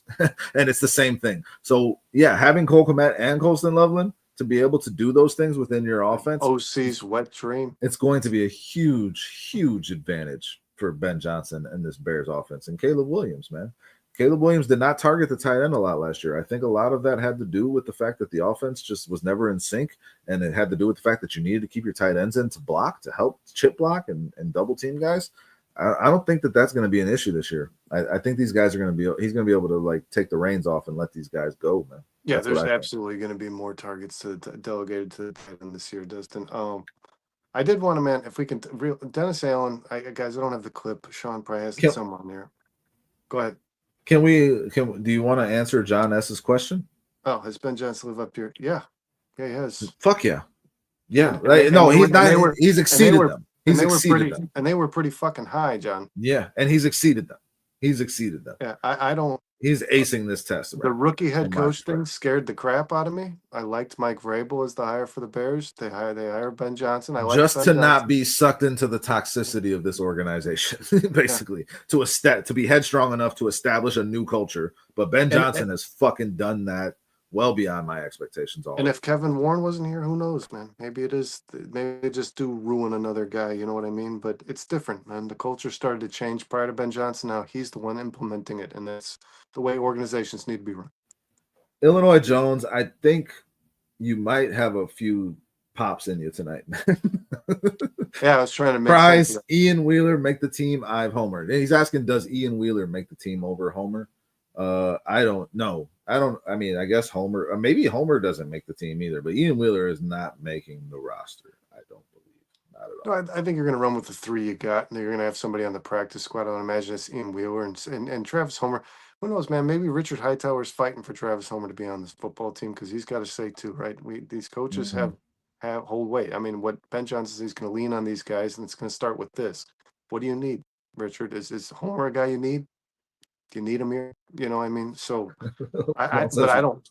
But you're not going to see Travis Homer getting carries on this football team. You better not. You better not, man. And Bizzo Joe says, "What do you guys think about Jalen Johnson being hurt and may be ready for week one per bet?" I'm not worried about it. If he's back week one, that's great. If he's not, I mean, you got some other guys that are going to get some reps that need those able reps. To elevate DBs. Yeah, man. I'm not too concerned about Jalen Johnson. If he comes in late, he's a pro. He knows what he's doing. And he's going to excel in this Dennis Allen defense, I think. So I'm not really concerned about that. No, and obviously you want him there. He's your best cornerback, and he's your best defensive player overall. So you want him on the field. But I'm not worried about him missing this time in terms of how it's going to affect his performance when the season starts. I'm not worried at all about that. Well, we're on that topic, man. Dennis Allen said that the door is open for the second position across from Jalen Johnson. And I want to get your take on this, Dustin. Do you think This is just another form of competition. You got to say it to believe it, right? He can't be up there saying, "Well, it's Tyreek's job, but if we want a competition here, you got to say it. It's open. It's for everybody who's hungry. Go out there and eat." But Tyreek Stevenson is the starting corner on this football team, right? That's what I believe, Because Brandon. That's what I believe. yeah, I think the competition is important. Well, and again, that's the theme. That's the culture that Ben Johnson is establishing. That's the start of it. Like it almost felt the like Dennis competition. was speaking out of Ben Johnson's mouth. That's Well, what it felt and like. that's exactly what the fuck you want. That's exactly what you want. So, and yeah, you want every guy to be out there competing like they have a chance to earn that job. And I believe Dennis Allen when he says that he will put the best player on the field. I just believe that player is Tyreek Stevenson, Brandon. That's what I believe. Yeah, and we've been talking all off season, Dustin, about like this is the defense that Tyreek Stevenson needs This to is play. the defense that unlocks Tyreek Yes. Stevenson. This Tyreek Stevenson was built for this. This man, this press coverage, this smack in the mouth at the line of scrimmage, man. This is Tyreek Stevenson's bread and butter. And he's going to lose. He's going to lose in those matchups, and he's okay with that. If you listen to what he's saying, Brandon, like he's okay with the fact that I'm playing one-on-one, and I just got to be better than you. He's going to get beat by these receivers. That's going to happen, and so is Jalen Johnson. Like these are right now, they're getting beat by really good receivers on the Bears, and DJ Moore and Rome Odunze, Luther Burke. These are really good receivers. So like that's going to happen, but he relishes the opportunity to be better. And you're going to see him make a lot of plays because of it. Brandon, you keep kind of freezing out. I don't know if that's on my end or on your end, but yeah. Hi, how are you? Hey. Hi, how are you? The Bear Review agrees. The Bear Review agrees. He said 100% Stevenson is going nowhere. He is the starter. I don't think it's a competition between him and Terrell Smith. And like people, and you want to point out that Tyreek Stevenson's getting smoked by Rome Odunze. So is Terrell Smith. And Rome Odunze is going to smoke a lot of really good cornerbacks in the NFL this season, Brandon. So if he's beating Tyreek Stevenson, I'm not really concerned about that because I expect him to beat the best cornerbacks in the league this year because I expect him to be the best receiver on the Bears this year. This guy is a route running fucking maestro. Rome Odunze is going to put people on skates all season. So like when I hear that about Tyreek Stevenson, I'm more like, yeah, that's what I expect Rome to do. But I think Tyreek is going to establish himself as the ball hawk that this defense needs, Brandon. And I think that this defensive scheme is going to allow him to do that. I don't think there's no question in my mind that he is the starting cornerback opposite Jalen Johnson. And if Jalen Johnson's not out there week one, he's definitely your number one cornerback to start the season. Yeah, I believe the competition is there. Tyreek Stevenson is going to win it easily. Yeah, and you know, we're hearing good things from the camp reports, man. But I none of these other guys, man. I mean, you're talking about a second round pick who's played some really quality football in the NFL, but more importantly, proven that he has the ability to play with the best. Tyreek Stevenson has shown me that he is a playmaker, unlike Jalen Johnson, who's just a lockdown corner and is not going to give you very many opportunities to catch the ball. Tyreek Stevenson wants the ball. Well, Jalen Johnson also doesn't get a lot of opportunities to make plays on the ball because no, I know that's kind of my point. He's locked down. Quarterbacks don't want to test those waters. Yeah. Where Tyreek Stevenson will kind of provoke you a little bit just to take the ball away from you, and then Dennis Allen needs a guy like that, man. I mean, you want a player like that in this style of defense, this aggressive, really aggressive defense. You want a dude like that, especially the attitude, man. Tyreek Stevenson's attitude. I was saying that last year. This defense. Yeah, I was saying that last year, Brandon. Like this team needs guys like that will get in the face of the other team, and he got under Jameson Williams. He drew a couple penalties. Yeah, and drew those penalties like that. You want that kind of guy. You just got to harness that energy and point it in a positive direction. And Al Harris and Dennis Allen can certainly fucking do that for Tyreek Stevenson. Again, we're talking about the coaching. We were talking about Razzle just brought up Braxton Jones. I mean, I think he's on the delay, but we were talking about that a little bit ago. The coaching is going to impact Braxton Jones, I believe. I think it's going to impact everybody. But the coaching for Tyreek Stevenson is going to be huge this year because they're going to get his head straight and they're going to be on his ass. And I think they're going to get the best version of Tyreek Stevenson because of it, man. Yes, Illinois Jones. I've been wondering this myself. We texted about it a little bit today. It's very weird.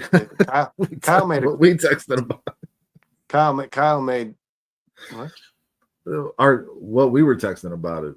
It Yeah. was funny. It was funny. Well, oh yeah, that shit was hilarious. But Kyle made a good comparison to the Roquan Smith thing, and it made me start to think maybe it's mental health. I don't know because Zay That's Frazier my first thought. That's my first Zay thought. Frazier for the first 2 day of camp wasn't there. He was excused by the team. They excused him. He got back day 3, and he was still on the sideline. So I mean, he's with the football team, but he's not able to perform. He's not able to practice because of whatever is going on. So this is something I believe to be emotional, man. I don't know what it is, but if you're I able to be there on the field with the team next to your coach, but you can't actually suit up and get out there, I don't know what the hell is going on. It's a Well, good we know question. it's not physical. We know it's not an injury because they would have to report it, Brandon. So like, I don't want to speculate. I think Zay Frazier is going to be a good cornerback in the NFL. I think the Bears got a steal with that 5th round pick, man. So I'm excited to see what he can do. Hopefully he can get whatever is going on worked out and get on the field because he's obviously losing precious reps and opportunity, especially with Jalen Johnson. Yeah, he's got an opportunity here. Yeah. So I mean, Bear Review says Tyreek could be the next Marshawn Lattimore for Dennis. The new Marshawn Lattimore for Dennis. Yeah, and I said that earlier. Fair Review. I said Dennis Allen has a tendency to elevate defensive backs once he becomes the defensive coordinator on a football team. Like I said, guys, I don't want to speculate on what it is with Zay Frazier. I hope he's good, and I hope he can get on the field because I think that he will be an important part of the depth of this defensive backfield. Obviously, he's not going to get a chance to start this season. He's already starting from way too far behind. But I want to see what this kid has in some kind of capacity this year. So he's certainly got the physical tools that you want at the cornerback position. So I'll be excited to see him once he gets on the field. But I don't want to speculate on why he's not on the field because I have no fucking idea. Yeah, Illinois Jones says I thought it could be legal, maybe not. And Illinois Jones when he showed up on day 3, that's when I kind of thought it's probably not something legal because that's been mentioned a few times. I've heard some. Well, Brennan, think about the amount of shit that gets reported on these NFL players when anything legal. When they get in any kind of legal trouble, public. People get that shit out quick. It's hard to hide, yeah. Somebody finds the skeletons would be in your reported on. No if there's a police report or something of that nature, like court documents, that would be public. So I don't think that that's it. But again, I don't know, and I just hope that he's good and he gets on the field because I think this kid has a lot of promise. Me as well, Dustin. I would like to see Zay Frazier. I'd like to start reading his name in all these training day reports or training camp reports, man. Oh, and King Kong ain't got shit on me. I did say training day. That movie's awesome. That's probably why. It's a Freudian slip because that movie fucking rocks. PCP. Pablo Torre, we'll find out. Yeah, I think that's the guy that broke the union thing. The players' union. Yeah, the collusion story. Mm-hmm. Yeah, no, Illinois Jones, it's beyond us. We don't know anything about it. The Bears have been real quiet about it. And if it's personal, it's personal. And then the whole point of the word personal is not our business, right? So I want to get back to what the Bear Review said and just say, man, I agree with you 100%. Tyree Stevenson is going to ball out in this defense. I think we said it last week, Brandon, and I'll just repeat it here again. I don't think that there's a player on this defense that will benefit more from the change in the scheme to what Dennis Allen is bringing. Then I don't think there's a player that's going to benefit more than Tyree Stevenson. I think the improvement. I think the improvement we're going to see from Tyree Stevenson is going to be exponential. That's what I am. We said it last week. I think he'll take the greatest step forward, the largest step forward. Mm-hmm. I think Tyreek Stevenson, guys. I mean, if you watch football, you've been watching the Bears. He has the ability to play in this league. There is no doubt about it. Somebody just needs to hone that. Somebody needs to get his head in there, and somebody needs to put him in a position where you can kind of take the leash off Tyreek Stevenson. That's what I feel like. 100%. When you put him in zone, I think you're taking the best. You're taking away from him. His biggest skill sets, the biggest advantages that he has are taken away for sure. So and as Bear Review says here, his style is tailor made for Dennis Allen. Yeah, I agree with that. I agree with that 100%. Me and Brandon have been saying that. Yeah, me and Brandon have been saying that for a while. So I mean, like, I'm excited to see what he does, and I don't think it will be a question that he is the starter opposite Jalen Johnson when this thing gets going. I think he's got his head on straight, man. That's what I believe, and I believe in this And coaching. I believe in Al Harris. Illinois Jones agrees as well. He's probably the last person we need to worry about. Yeah, and I don't. So, and a lot of people got like, it was real read into that Dennis Allen remark. But again, I think Dennis Allen is doing what you can't preach competition and then promise somebody a starting job when the media asks you a question. So I mean that it's just par with the course, man. I mean it's got to be a belief as well as just something that's said. You know what I Yeah, mean? So and you can't preach competition and then not have that actually play out on the football field. yeah, Like and you like gotta we've back said that time and up time again, and you with guys what are you aware of show. this, but we can't stress this enough. When you make players compete, the guys who don't get the job became better players, without a doubt. Yeah, Right, Dustin? I mean, you have yeah. just It will improve the depth of this yeah. team as well. Yeah, Everybody it's a gets better win-win. from playing their Yes. best football in order to earn a job. Yeah. And honestly, the Jalen Johnson being out, I don't think he needed these reps as much as a guy like Terrell Smith needs it. And you get Nashawn Wright out there. Sometimes injuries can be a blessing in disguise in that way, because guys that weren't going to get those opportunities and those reps get more of them. So now that just makes your depth that much better for when that guy does come back. And I think that's the effect that's having on this football team, because they are preaching competition so heavily, Brandon. And Aunt Mass, yeah, we agree. We talked about this a little bit too, and I couldn't agree more. Randall L. and Al Harris are going to have major impacts on all the players on this football team. And Al Harris took a liking to Tyreek Stevenson early. They have some ties. Dustin, now you mentioned it. They attended the same school or something. Miami guys, yeah. Yep. From the same area. Says Brandon, I'm liking what I'm seeing with Ben Johnson. He's holding everybody accountable. Yeah, that accountability and competition, that just the culture is being created here, and you can see it starting to kind of take care of itself. And the competition thing, the accountability thing, nobody's upset when these guys take you off the field and tell you did it wrong. They just want to get out there again to make sure they can, to prove to the coaches they can do it right. We didn't see that over the last couple of years in the city, guys. It's a good feeling. Watch him even when he was in Georgia with smash mouth football all the time. Bear review. Illinois Jones says it's the same across the board when it comes to that competition and the type of success it will breed, the type of depth it will breed. Yeah, man, like that's the most exciting thing about this training camp. Again, I'm not going to count the stats with Caleb Williams in training camp, but and I'm not going to count the stats for these guys. That's pointless. But when you see that this coaching staff is establishing, like, the bar is up here, and you need to get beyond that to earn your spot, that's what matters to me. And are the players buying in, and are they picking up on what the fuck these coaches are putting down? Yeah, Phil, I think all that is happening. And Phil, when you read day one that they given 3 chances in a huddle to get a play right, they couldn't line up, got thrown off the field, and then you hear Ben say a few days later, that shit's gone. They're not doing it. And it was football. On me. And it was football. And he says it was on me. Yeah, like it's accountability across the board. Ben Johnson's not just preaching it; he's practicing it. That the confidence that gives me is I can't really state it in words. Yeah, and it sounds so biased, man, to have the positive outlook that you do, but it's like, think back of the Matt Eberflus. I sound biased. No, I mean, we collectively, all of us Bears fans just sound like, and you see the Lions fans come in here and say, "Wow, real positive." Like, they don't understand because they didn't watch the training camps led by incompetent coaches and leadership, man. I mean, you just didn't. The stuff that you read about these guys before they became the Chicago Bears coaching staff, you're watching. You didn't read this stuff about Matt Eberflus. You didn't hear these things, and then when he became the head coach of the Bears, you never saw it.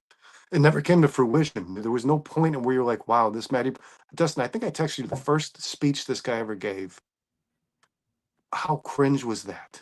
I couldn't even watch it. I stopped watching it. I turned it off. Yeah, once you start throwing out acronyms, I'm tuning out, man. Yeah, dude, he was like addressing a bunch of children, and you could see the players' faces kind of felt that way. Like, what are we, 5-year-olds, man? What is Listen, this? I told you guys about what I saw on X from Greg Braggs. He was asked, "What's the biggest difference? Are you noticing any differences in training camp this year versus last year?" And his response to that person was, "Yeah, it's not taking an hour and 20 minutes for the Bears to start actually practicing." Like that. Just that's the shit that I'm looking for. They're about their business. That was reported on how bad their preparation was day in and day out, man. And then Thomas Brown, the poor guy, gets thrown into the job. And the first thing they said, what are you going to, what can you do differently? He said, preparation. It's ridiculous, man. We do an hour and a half walkthrough, and then we have a meeting in the room, and then go back to the field. Do you remember him saying that? No, We we're go on the field. Let's get Yeah, it done. yeah. Yes. It's just crazy, Seems man. pretty simple, So that's why it's okay to be positive, because you're actually reading and seeing a difference, and that makes it makes a big difference. And as Phil points out, it's a 180. It's a complete opposite direction. So I mean, like, does that mean that it's automatically just going to be good? No, but you can see the foundation being built for something really good to be stacked on top of it, and that's what I'm excited sustainable. About. Yes, something that you could see here long term. Which, again, guys, as Bears fans, we're just not accustomed to it, man. I mean, listen. I mean, we could talk about the fact that Caleb said, he's not feeling any pressure, Brandon. I don't know if that's something you want to get. He's also saying, like, it's not a challenge for him to pick up this offensive playbook and working under center, which has been a big deal's been made about that. Is he needs to be in shotgun like that. That's where he's comfortable. I think for a player or a person in life in general and anything to be truly great at something, they got to be taken out of their comfort zone. And Ben Johnson is giving Caleb the tools to be a really good NFL quarterback. And Caleb is taking on the challenge, man. So, I mean, I am excited to hear those things from Caleb. I'm excited to see him putting in the work. And I think that, we're making a bigger deal out of that than it actually is. I think this, man. I think when it comes to accountability, I feel like Caleb Williams is a guy who already kind of had that instilled in him. So I don't think he would lie. I don't think he would walk up on Mike and say, "It's no big deal for me, man. I don't feel any pressure." I think when Caleb Williams says something, he means it wholeheartedly, and I can't, that's not quantifiable. But that's the guy that I felt we drafted. That's the guy I watched in college. He's a no bullshitter, man. He doesn't care what the public perception is. He paints his nails no matter how much people talk shit about him. So when he walks up to the microphone and on the podium and says, I'm okay, and I'm learning this, and it's coming pretty easy to me, I believe that's the truth. And I think that Ben Johnson's not afraid to come out and say, no, I mean, it's coming a little slower than he, what I mean? I feel like that conversation would be had as well. No, the confidence can be a detriment too if you're overconfident and you're not. I mean, I don't think that that's the case. I think from all reports I've heard, like, Caleb is doing really good taking the coaching from Ben Johnson. There was even a moment today where, like, I guess, I don't know if they were simulating this or if it just happened, a technical issue where he couldn't get the play in through his helmet and he got frustrated. And Ben Johnson said, you need to have a few plays and back up in your head, like to go to if that technical issue happens. Read that. That's incredible. Yeah. That's incredible. And that coaching moment happened on the field. Caleb talked about it on Waddle and Sylvie, I believe.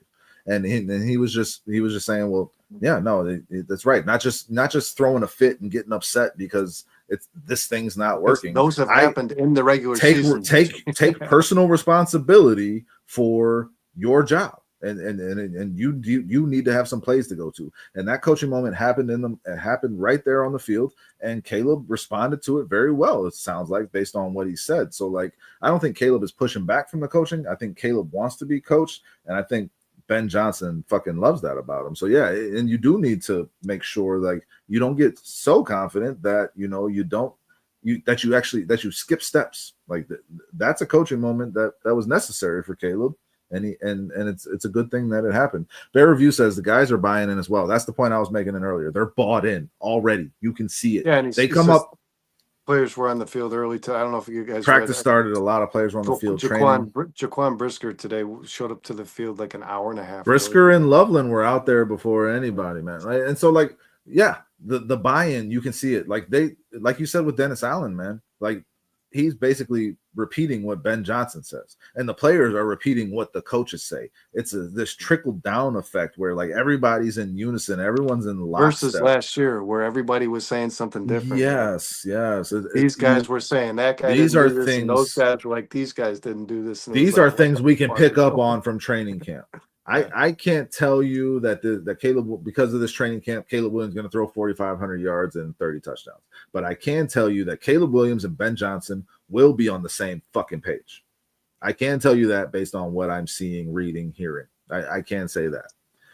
So thanks for the comment, Bear Review. And Vizzo says Ben Johnson also said he hasn't seen Caleb struggle under center. So yeah, I mean, like it is something new, and yeah, that's going to be a new tool to put in his tool belt that just makes him a better NFL quarterback. And he went into why it does, because you can work the play action from under center, Well, and which then puts you at an advantage as an offense over the defense, because you get guys to step up, step out of position. You know, you get them to move their eyes a little and bit. that's Like when play action's really only only done. Yeah. I mean, it's not only done. Like if you have a good single back run offense, you can do it out of shotgun, but like it's not going to be as effective to sell right as from under center, which Ben Johnson loves to fucking do. So Caleb needs to buy into this for this offense to be successful, guys. They did actually report that Drew Dahlman and Caleb Williams 2 days ago had issues snapping the ball, but what I read is that got corrected pretty quickly. So I would fucking hope so. That's one of the most simple and that's most Caleb. Important. And I'm sorry, but that's Caleb. Dahlman's one of the best in the league at this, guys. Caleb's new to it, being under center. That's a Caleb problem. Fixed it pretty quickly from what I read. So, well, and yeah, Razzle. The general point I was trying to make with, you know, there was this, like, just recently in the last week, it's been like, well, Caleb is comfortable in shotgun. Shouldn't the coaches be tailoring it around what Caleb is comfortable with? No. The coaches should be challenged. I asked that question on Monday. Yeah. And if I would have been on, this is what I would have said, Brandon. Like, no, you need to take a player or a person that's working a job and trying to get better at it. You need to take them out of their comfort zone. You need to challenge them. You need to say, well, this can be something that makes you that much better if once you figure it out. And it's going to be uncomfortable at first, but that's okay. Comfort breeds complacency, and complacency breeds failure. That's what you need from coaching, training, development in life, in football, and whatever. So, I mean, I'm stoked that Ben Johnson is telling Caleb, like, this is how you're going to become that quarterback that you want to be, one of the greats in the NFL. And he needs that. And Caleb's a whiz, guys. He's a really smart kid. I mean, the amount of cadence that Caleb was doing snap last year at the line, I mean, they were he can pick it up. Trust they gave got the brains. Yeah, like I don't think there should not be any doubt on that. Anybody who's doubting Caleb's intelligence is just a fucking hater. You're blatantly ignoring what he has shown you in order to fit your narrative. Caleb has shown you that he's intelligent, and that and Ben Johnson is throwing as much at him as he can in this training camp process right now, because he wants to see what he can handle. And I think Caleb can handle a lot more than what his detractors give him credit for. So, I mean, like, just saying like he can't play under center, that's just discrediting a guy based on no fact, based on nothing that's actually happening. I mean, you expect an offense to struggle in training camp, like especially a brand new offense with all these changes. Like, that should be expected. You want them to make mistakes, so you see them get better from them and learn from them. That's what Ben Johnson. Yeah, you don't want those mistakes. You don't want first-time mistakes occurring during your regular season. And I said this, Dustin, early in the offseason, and Ben Johnson kind of related, man. He threw the book at him. He did, and a lot of people were questioning whether or not this was going to be the case. He's throwing everything he said out of his own mouth. I'm throwing everything at him. And as we figure out what's coming easy to him and what's not, we tone it back. They're going to scale it back to tailor it around what he is good at when it comes to the game. But they will make him better with this process. What's up, AC Adam? Haven't read your name in a while, man. Yeah, AC checked in on Wednesday. I saw him on there too. Nice to see you back in CSP. I'm going to give this to you. That's for you, AC, because it's been a while, but. I think that the amount of overreaction and wanting to jump on that, like I have some questions about how Caleb approached this offseason, and we talked about that last week in terms of like go back and watch that, guys. Was he putting in the work that you expect from a guy that says they want to be the best quarterback that's ever played the game? Like Tom Brady, did Tom Brady ever have an offseason like that in the first 10 years of his career? No, he didn't. Caleb was very public and out there doing a lot of stuff. So like Caleb needs to back it up. Caleb needs to show that that was not a distraction for him. Brother. That was how he goes. That's how he goes about his business. So like this connection between Ben Johnson and Caleb Williams and how they grow and learn together in this training camp process is the most important part of this entire Bears offseason. Hands down, there's no question about it. Quarterback in this league has to be an extension of their offensive coordinator's mind. And let's be honest, Ben is the OC. He's the play caller. Yeah, and he's one of the better ones in the league. So if Caleb cannot excel this season and progress from last season, that will create some questions, man. That's all I'm saying. And it'll create some questions about how Caleb approached this offseason in terms of how publicly he was, out there, partying really and having a good time. And I don't and shit, you should take advantage of it 100%. But it's work before play. So you better kill it this season. Like you have to, because that's what you get paid to do. That's why you're drafted number one. And I think Caleb has those expectations of himself. So I don't think I'm saying anything out of pocket.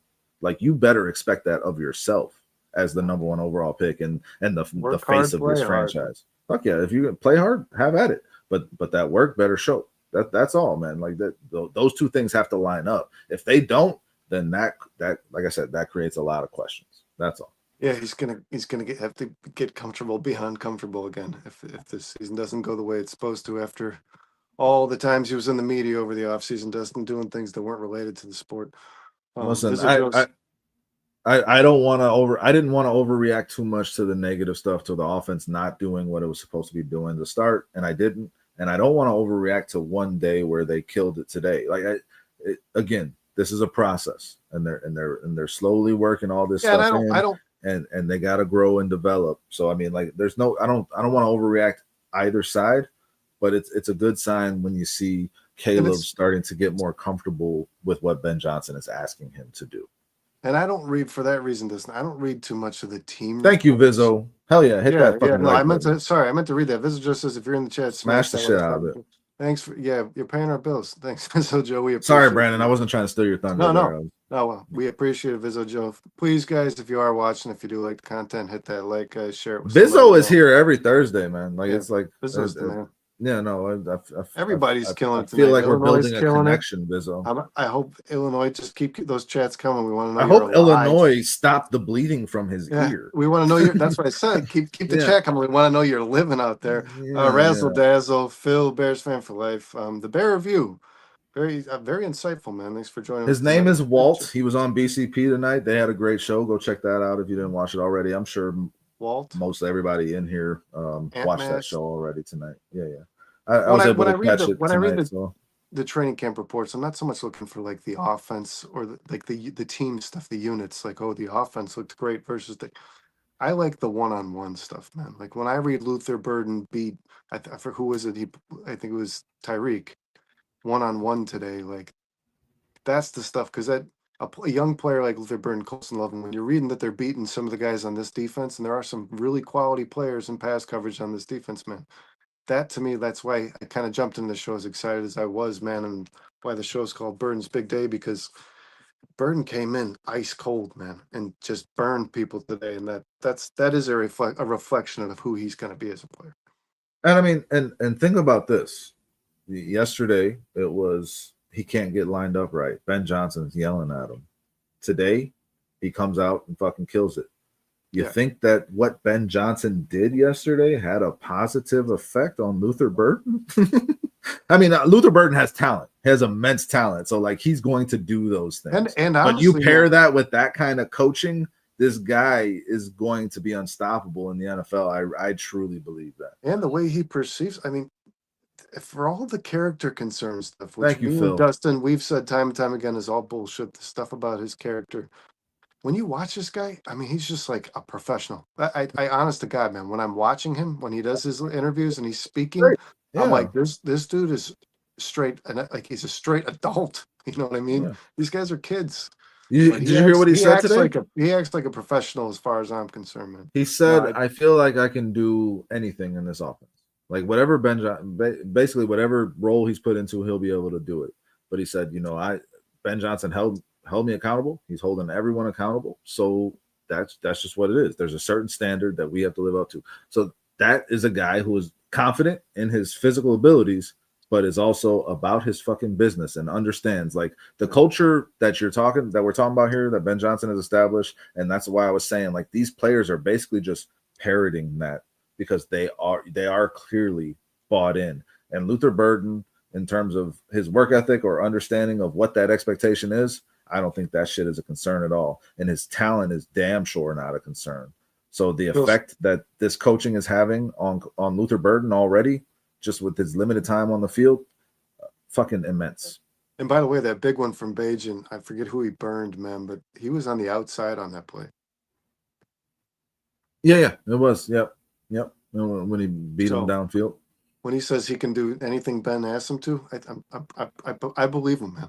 Honestly, the best catch that I saw that he made was from Bajan as well, but it was on the sideline. Bad throw. Down. Was that the one where he had to come back? He adjusted and came back and fell down on the sideline, but still stayed in bounds. That's when he got up and rolled the ball. That's when he got on his knees and screamed. He yelled and I mean, he's got swag, dude, but he carries himself like a professional. The way he approaches everything.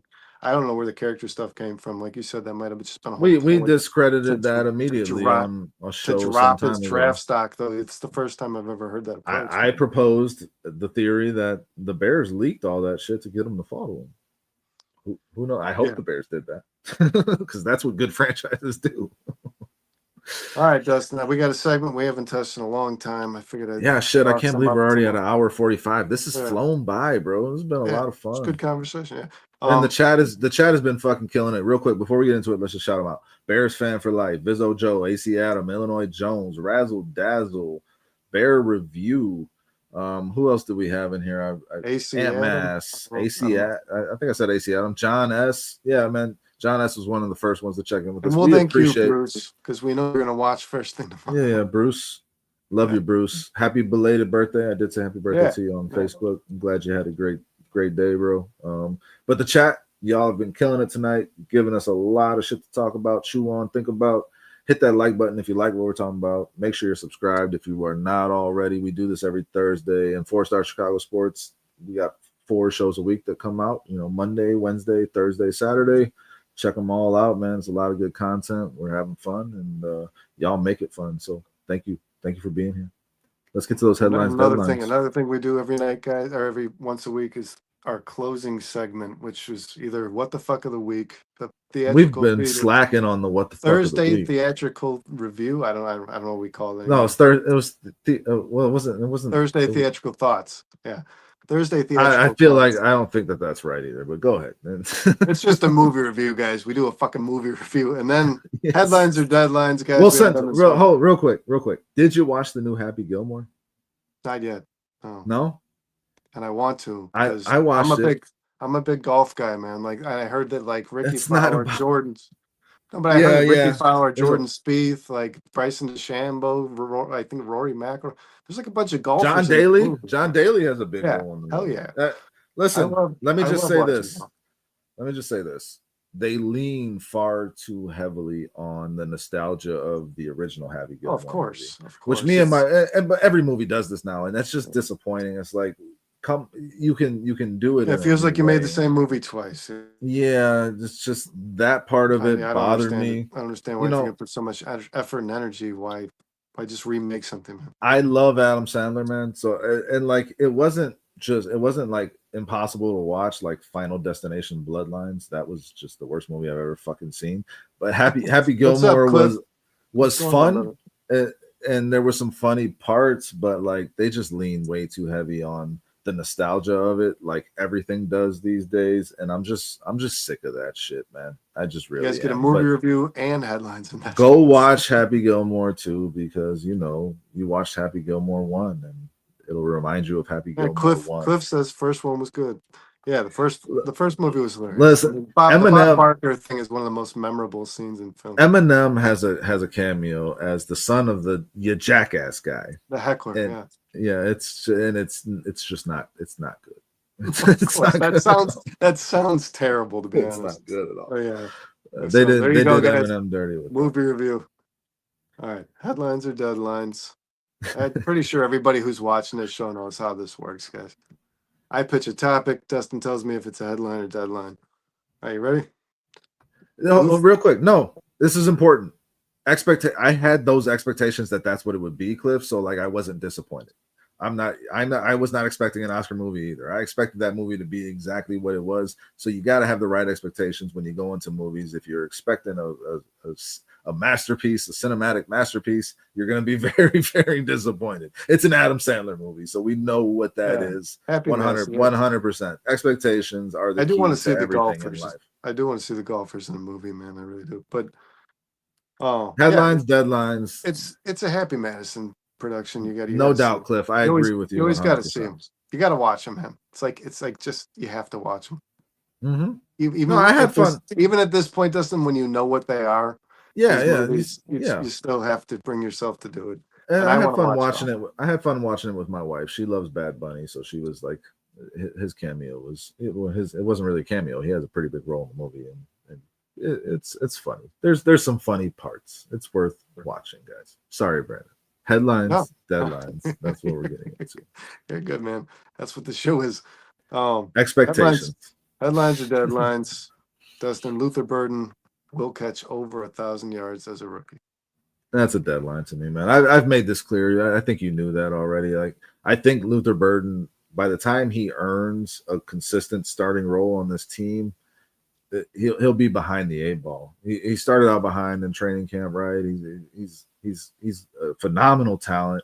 Once he gets the opportunity, he's never giving it back. I am 100% sure of that. I'll say this, I think you're going to have to fight OZ really hard, and you're going to have to fight Rome and DJ for targets. They're going to be hard to come by. That's my biggest concern for Luther Burden. I don't know. I could see him by week 6 to 8. 6 to 8. I see him by week 4 or 5 having 5 receptions in a game, man. And that guy can turn that into, if he's the player that I believe he can be. Yeah, he can turn a 5-yard catch into a 50-yard touchdown. Yeah. No doubt. I believe so. But do you think he's going to have 1,000-yard season as a rookie on this roster? Oof, man, I think it would take an injury, or I don't know. It would just. Okay, so if what's your answer? Listen, man. I'm listening. I think he has the potential to do it, but I'd call it a deadline just by share measure. But listen, if this guy was compared to Antonio Brown, and that was his pro comp and his pre-draft profile. If he's that kind of player, those guys making noise. That establishes itself pretty damn quick in the NFL. It does. And he's going to dominate that offense. But Brandon, that's a big if, man. It's a big. Yeah. The problem there for me is Rome Odunze was that guy last year that this team drafted. That's the problem for me.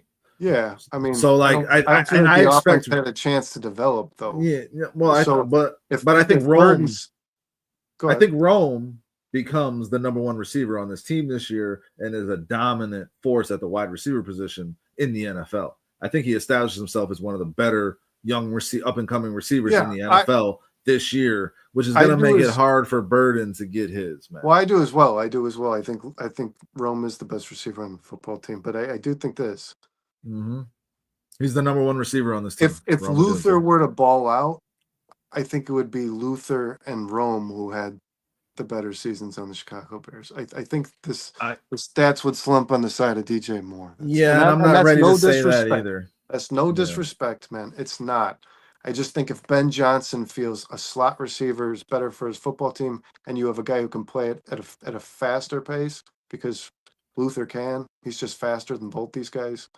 A guy who can play that real quick slant roll, man. If that's Ben Johnson's thing, this guy could be more involved than some of the guys like DJ, the veterans on this football team. Well, the problem with that is I think DJ Moore can play in that slot. Oh, and it's going to be a very unpopular opinion. I'm going to get texts. No, I don't think it's an unpopular. And I'm not. Opinion. I said deadline. That's where I think Luther would get his yards. DJ might get a lot more opportunity in the slot than we're actually thinking. That's all I'm saying. Like DJ might end up turning. Well, I mean, he's made his biggest. Amon-Ra guy. I think he should, Dustin. I think DJ should, because I think DJ. He's reliable. He's made his biggest plays as a Chicago Bear. He's made his biggest plays from the inside. The big catches, 2 catches he made in both Vikings overtime games, or no, one was a Vikings game, one was a Packers game. He made the catch right in the middle seam.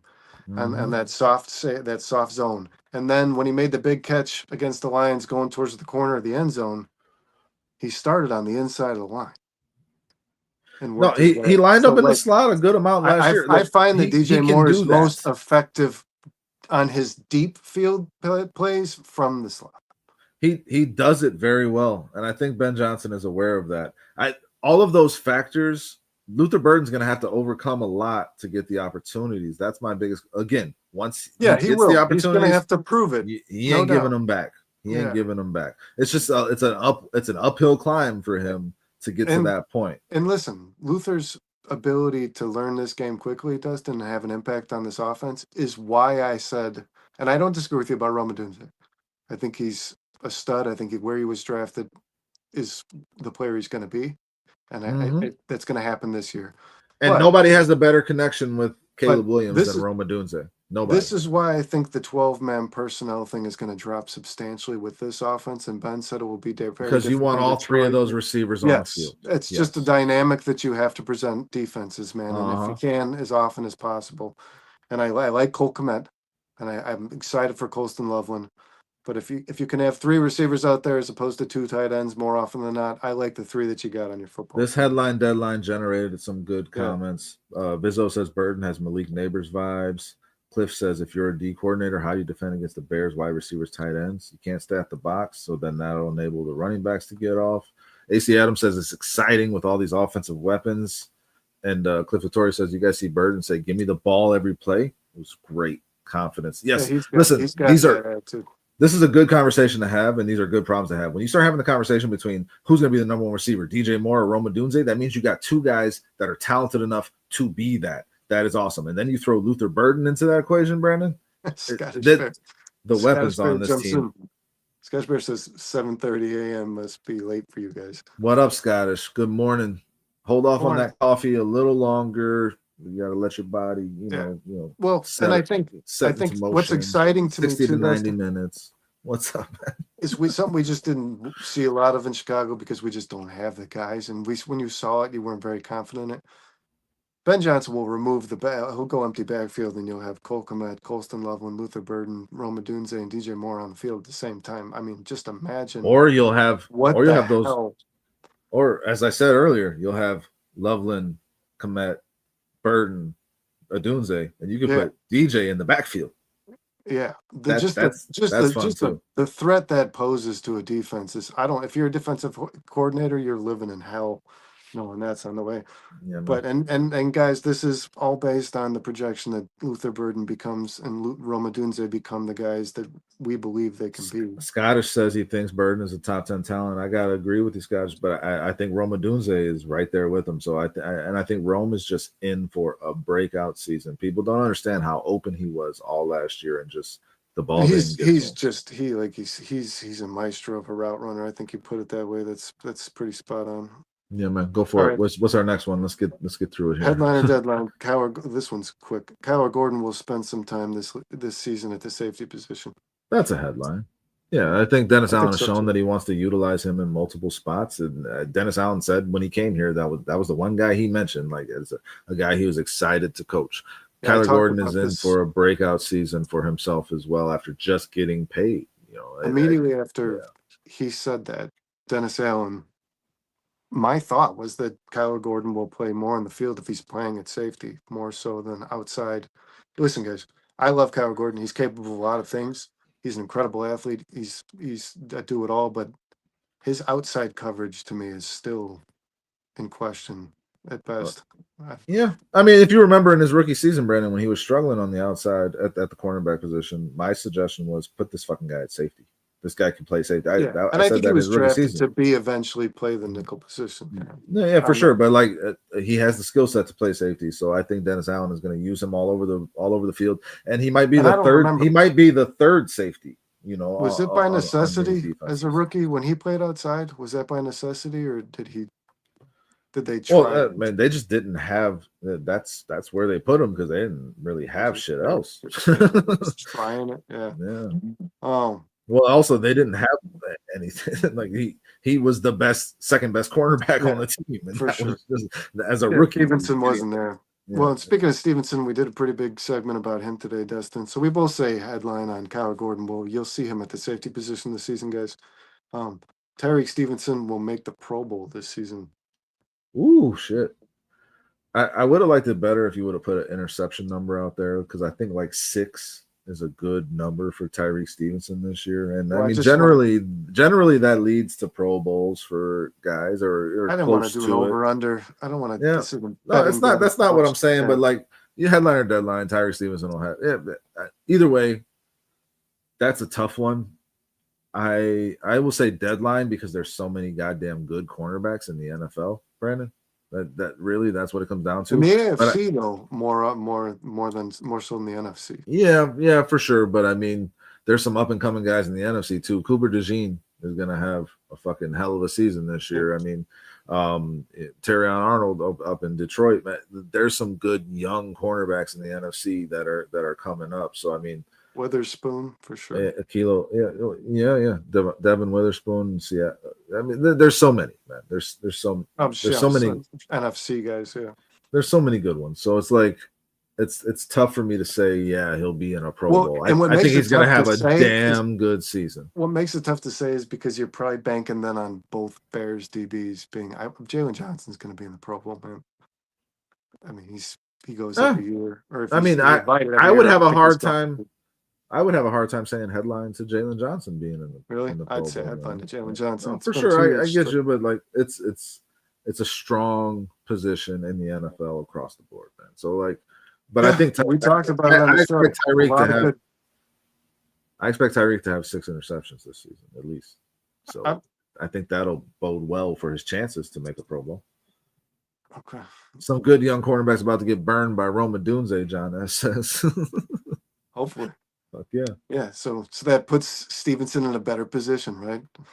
For home Luther and DJ are tearing shit up all year. Yeah. So that's No, I don't know. I'm leaning headline on that, man. Like I said, the impact that I think Stevenson will have the greatest step forward from this Dennis Allen defense, and I think it's going to be a tremendous one because I think a lot of guys are going to step forward.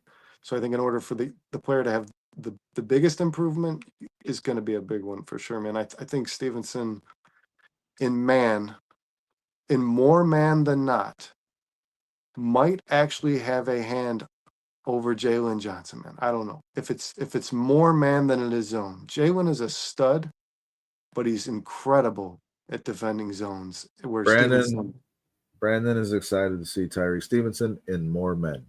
He's excited for this. Nice. So I always miss those ones. He never let me forget them. But yeah, I don't know. I'm gonna say deadline though, man. Like I said, I think Jalen Johnson goes. That's a tough one. And you know what? Just by politics alone, I don't think the NFL would select 2 from the same team. I'm sure. Let's get to the next one. The Bears offense, we've done this before, but we did it a long time ago. The Bears offense will rank inside the top 10. I said deadline then, and I'll say it again. I mean, top 15, I could see for sure. I mean, I could say confidently there'll be a top 15 offense in the NFL. Top 10, that becomes tougher again. Just when you say there's a lot of good cornerbacks in the NFL, there's a lot of good offenses in the NFL this year. I mean, and if you just start listing them off, I mean, Baltimore, Buffalo, Kansas City, Denver, Tampa Bay, Detroit still is in that conversation, even though Ben Johnson is not there to me. There's a lot of good offenses. So I just named 6. San Francisco is going to be in that mix. Real quick, man. Scottish Bear says, guys, I think we'll still bring an edge properly after the Miami game. So after the first preseason game, Scottish Bear, I think he signed somebody, but the guy got injured almost immediately. I don't know what his. I'm not going to. I know his name. Escapes me. I know his name. It's like Cape to a Swan. I didn't want to try to say it because it's hard to say. To Swange or something like that. But that's a tough one. And the 4-star Scouts. But as we said, and we said that last week, if they were going to sign somebody, it was going to be for depth. But now him being hurt, Brandon, maybe you need to sign somebody else for that depth. I don't think it's going to be an impact. It's not a Zadarius Smith, guys. It's not. No, it's not a Matthew. Now you're going to be looking for a real cheap deal for sure. All right. All right. So you said deadline. I said. And what do you What do you say? Oh man, I'm gonna say headline, Dustin. I'm gonna say headline. Okay. I'm gonna say because Oh, I didn't mention Cincinnati. That's 7 teams right there. I think that.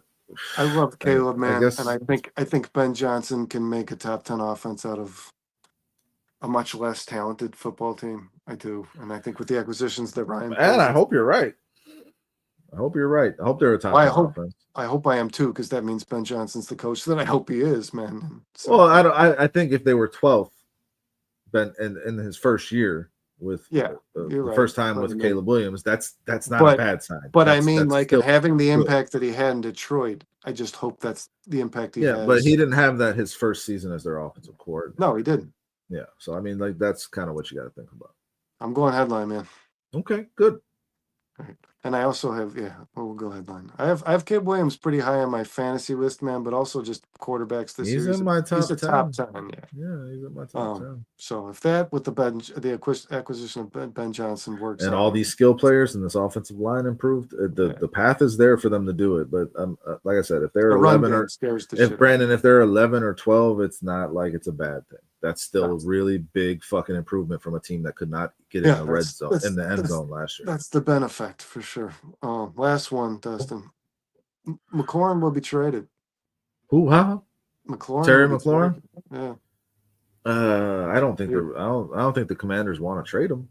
I don't think so. I mean, I think that a lot of times you see this, and then the guys, it's just posturing to get the deal. It's like, okay, now this team knows that I'm serious, that these negotiations are not acceptable, what they're trying to offer me. So, like, Yeah, and I they're think going to have to up their game. I think this is just a ploy in that negotiation. I think he's more playing than his anything. hand. No, yeah, for sure. He's playing the only hand that he has, and So it's a deadline for you. I think he stays on the command. I don't think the Commanders brought in Deebo Samuel with the thoughts that they weren't going to have Terry McLaurin across from him or next to him. Like, they want both of those guys for their second year quarterback, and that's important. Terry McLaurin is a fucking receivers, stud. though, didn't they? I mean, name one. I don't know who, man, but I know there's been some guys that Sean and Kyle have put on the fantasy show and their in the Barely There podcast. I mean, I can't think of one that's I would expect to make an impact this season. I know they talk about Luke McCaffrey a lot over there. He's a receiver they drafted last year. I think it's a deadline. That. I do. I don't think McLaurin gets traded. The Commanders desperately need him. He is a stud number one receiver. That's what Terry McLaurin is to me, and I don't think that's a guy you can let walk. He'd have to cause real problems. You got to pay him market value. You got to. I mean, I understand you want to get by as cheap as you can, but when you have a guy like that, you got to pay him. And Terry McLaurin gets disrespected for sure. And if he's being disrespected by the team, then I don't blame him for wanting to go somewhere else. You know, he should be paid. He showed like a lot of these guys got paid this offseason. He needs to get paid. He showed up to their training camp family day and signed a bunch of autographs and stuff. So I think, I mean, he's a good guy too, man. I don't think he's not a shitty person. Like, he's just trying to get his worth and while he can, and that's what these NFL players need to do. And I think the Commanders eventually give it to him once they realize, like, we can't keep lowballing him. I don't know the details of the negotiation, but clearly he's not happy with what they're putting on the table. And if I was the Commanders, I would want to make Terry McLaurin happy. Well, I've defended Jaden Daniels and the Commanders for not having any regression next season like people expect them to. But if they lose Terry McLaurin, I mean, I don't think that's regression. I mean, that guy was accountable for like 60% of you cannot. Well, the thing that you got to remember is the Commanders were in the NFC Championship last year without Deebo Samuel. You know, like, if you trade away Terry McLaurin, you're not getting back anything of Terry McLaurin's value on the field this year. The Commanders do not want to take a step back. They're trying to progress. So, like, you clearly make your team worse if you trade Terry McLaurin for a second round pick and he's or a second and a third. Like, those players are not on your team this year. The Commanders want to be good this year. They need Terry McLaurin to be a part of that. They need that. Yeah. They're not going to replace that talent. They're not this season. So I don't think that would be a good move for them at all. Yeah, I don't know. I guess. Yeah, exactly, Scott. He's playing his hand. He's trying to gain leverage in the negotiation process. But I also see him being. I mean, I don't know. From what it reads, man. From what I read today, is they're like insultingly off on this. Yeah, you got to go look at the market value. You got to look at what a guy like Brandon Ayuk got. If Brandon Ayuk got paid what he got paid, if I'm Terry McLaurin, I'm like, that's the bottom. That's where we're starting. Yeah. Right? So like Yeah. you gotta pay fair market value for a guy And if you then want his services. how much does Debo make a year on that team? I don't have the details of that. I know he's getting paid well. He's getting paid more than Terry McLaurin. That's for sure. And Terry McLaurin is a better receiver than Debo Samuel. Debo Samuel has led the league in yards after catch for the last 5 years, I'm pretty sure. So like it's not like I don't think Debo's he not a did good. last year, man.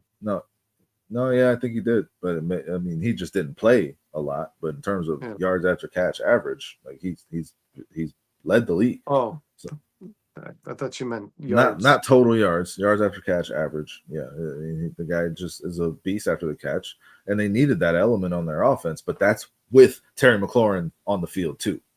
if you just add Debo and then you remove Terry, and I think Terry McLaurin at this stage in the game, man, I think he's a better receiver than Debo Samuel. Yeah. But even regardless of the addition of Debo Samuel, Terry McLaurin just carried your offense last year on your quarterback's rookie season. I mean, so fucking pay that man. Yeah, pay that man. I mean, he's a good receiver. Right, he's done it, man. It's production. He's and projection. He's still got some left in the tank. He's had some good seasons. Oh yeah, clearly he's young. It's a deadline, man. The Commanders are going to end up having to pay him, and that'll get done. I would imagine they're not going to want this thing to drag into the season. They have high aspirations this year after what they did last year. You don't want to take a step back. I think once they realize that they have a quarterback that can take them to the Super Bowl. Anywhere they want to go. Yeah, but you got to surround them with the talent, and you can't. If the Commanders lose Terry McLaurin because they didn't want to pay market value for a guy who is a number one receiver, that'll be a shame on them type thing, because they're going to see how negatively impacted their offense. How poorly going it impacts. to be. Yeah. I mean, and like you've said time and time again, that's the players like those, and we talk about the pass rush, but same as a guy who's been a dominant number one receiver in the league. You see, these teams pay these guys, man. I mean, they pay them. You do what take care of your guys. CeeDee Lamb, AJ Brown, Jamar Chase, Justin Jefferson. These guys all, and Jamar Chase. Amon Ra. These guys all got the bag, dude. DJ Moore with the Bears. Like listen, again, if I'm Terry McLaurin, I'm looking at Brandon Ayuk, I'm looking at DJ Moore, and I'm like, well, this is the floor of where we start. Like that I'm not taking anything less than that, guaranteed. Yeah, so like if that's not where they're starting, then that's a problem. He could get him contract close to DJ Moore, I think. I mean, I think he's probably pushing for more than that, because it's always the guy that comes after always gets more. Like that's the precedent that's set by the market as well. Yeah, that won't change.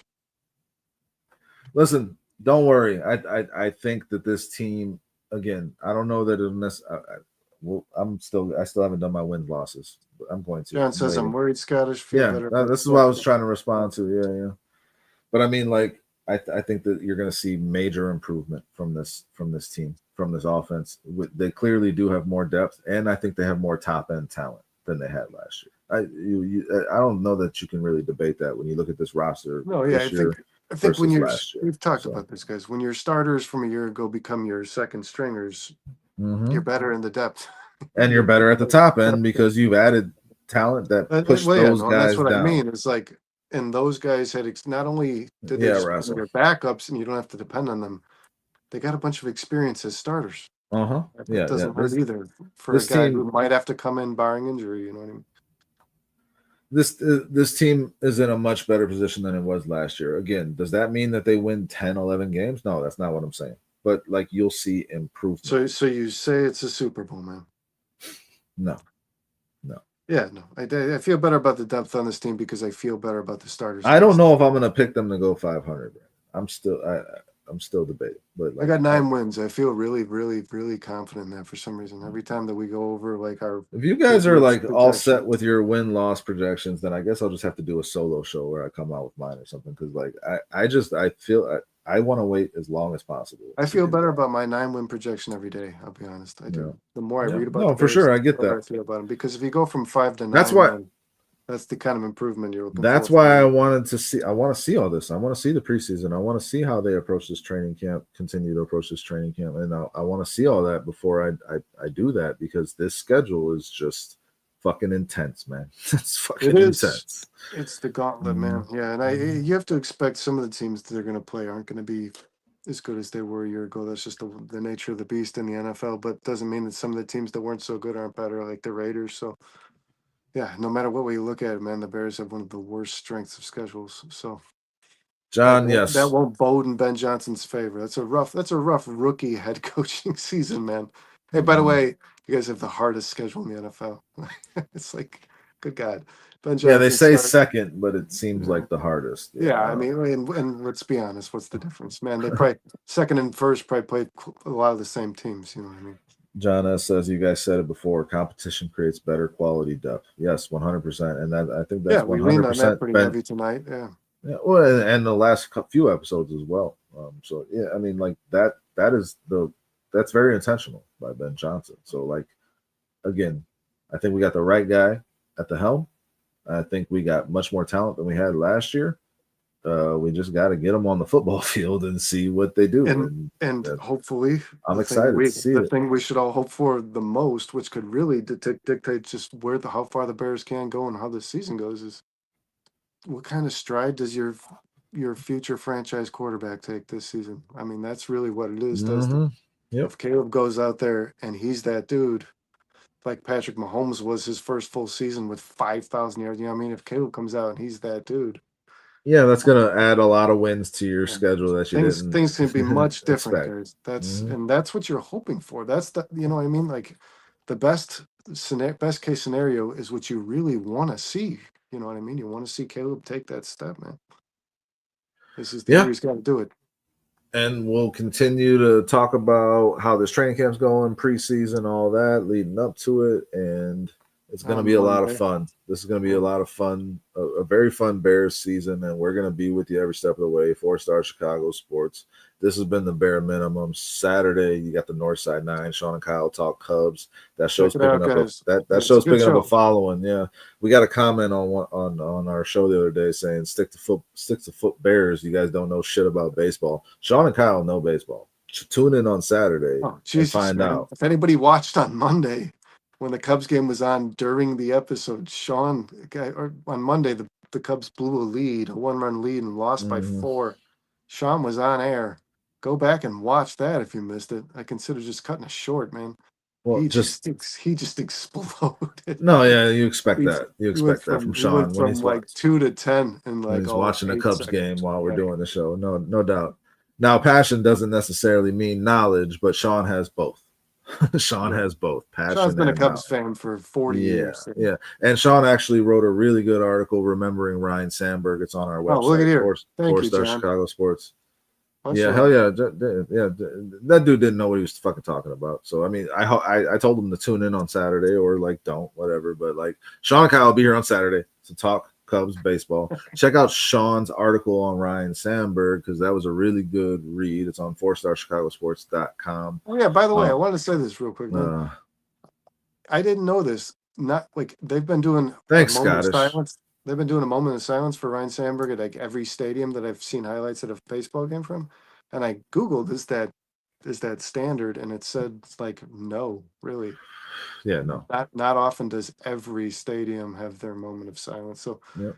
that dude, and it literally says your impact on the game is usually how it's measured. So He was before our time, Brandon. We didn't see this guy no, I know. play So that's really. So why like, yeah, I that's had why to you had to see Google like it. why is this happening? Yeah. Why is this happening at every But ballpark? Sean clearly watched this man play baseball and had a lot to say about it. Read the article. Saturday, Northside 9. Sean and Kyle are gonna give you everything you need to know about the Cubs. Monday, we'll be back with the Hallis Hall hangover, talking Bears and maybe some baseball, even though we don't know shit about baseball. Wednesday, they got the Barely There podcast. They do that every Wednesday, 7:00. And then the bare minimum will be back again next week at 11:30. We appreciate everybody being here tonight. Thanks, Scottish. Yeah, these guys killed it. Everybody in the chat, I'm not going to read the names again, but we appreciate y'all. We love y'all. Thanks for being here. If you haven't hit that like button, make sure you do it on the way out. Scottish is going to go watch the show from the beginning. Thanks, We guys. appreciate you for that. Share it with a friend too, Scottish, if you got the inclination. Anything else you want to add, Brandon? No, that's it. I appreciate the love, guys. We'll see you next week. Let's go to bed. Been a long fucking day. Bear down, everybody.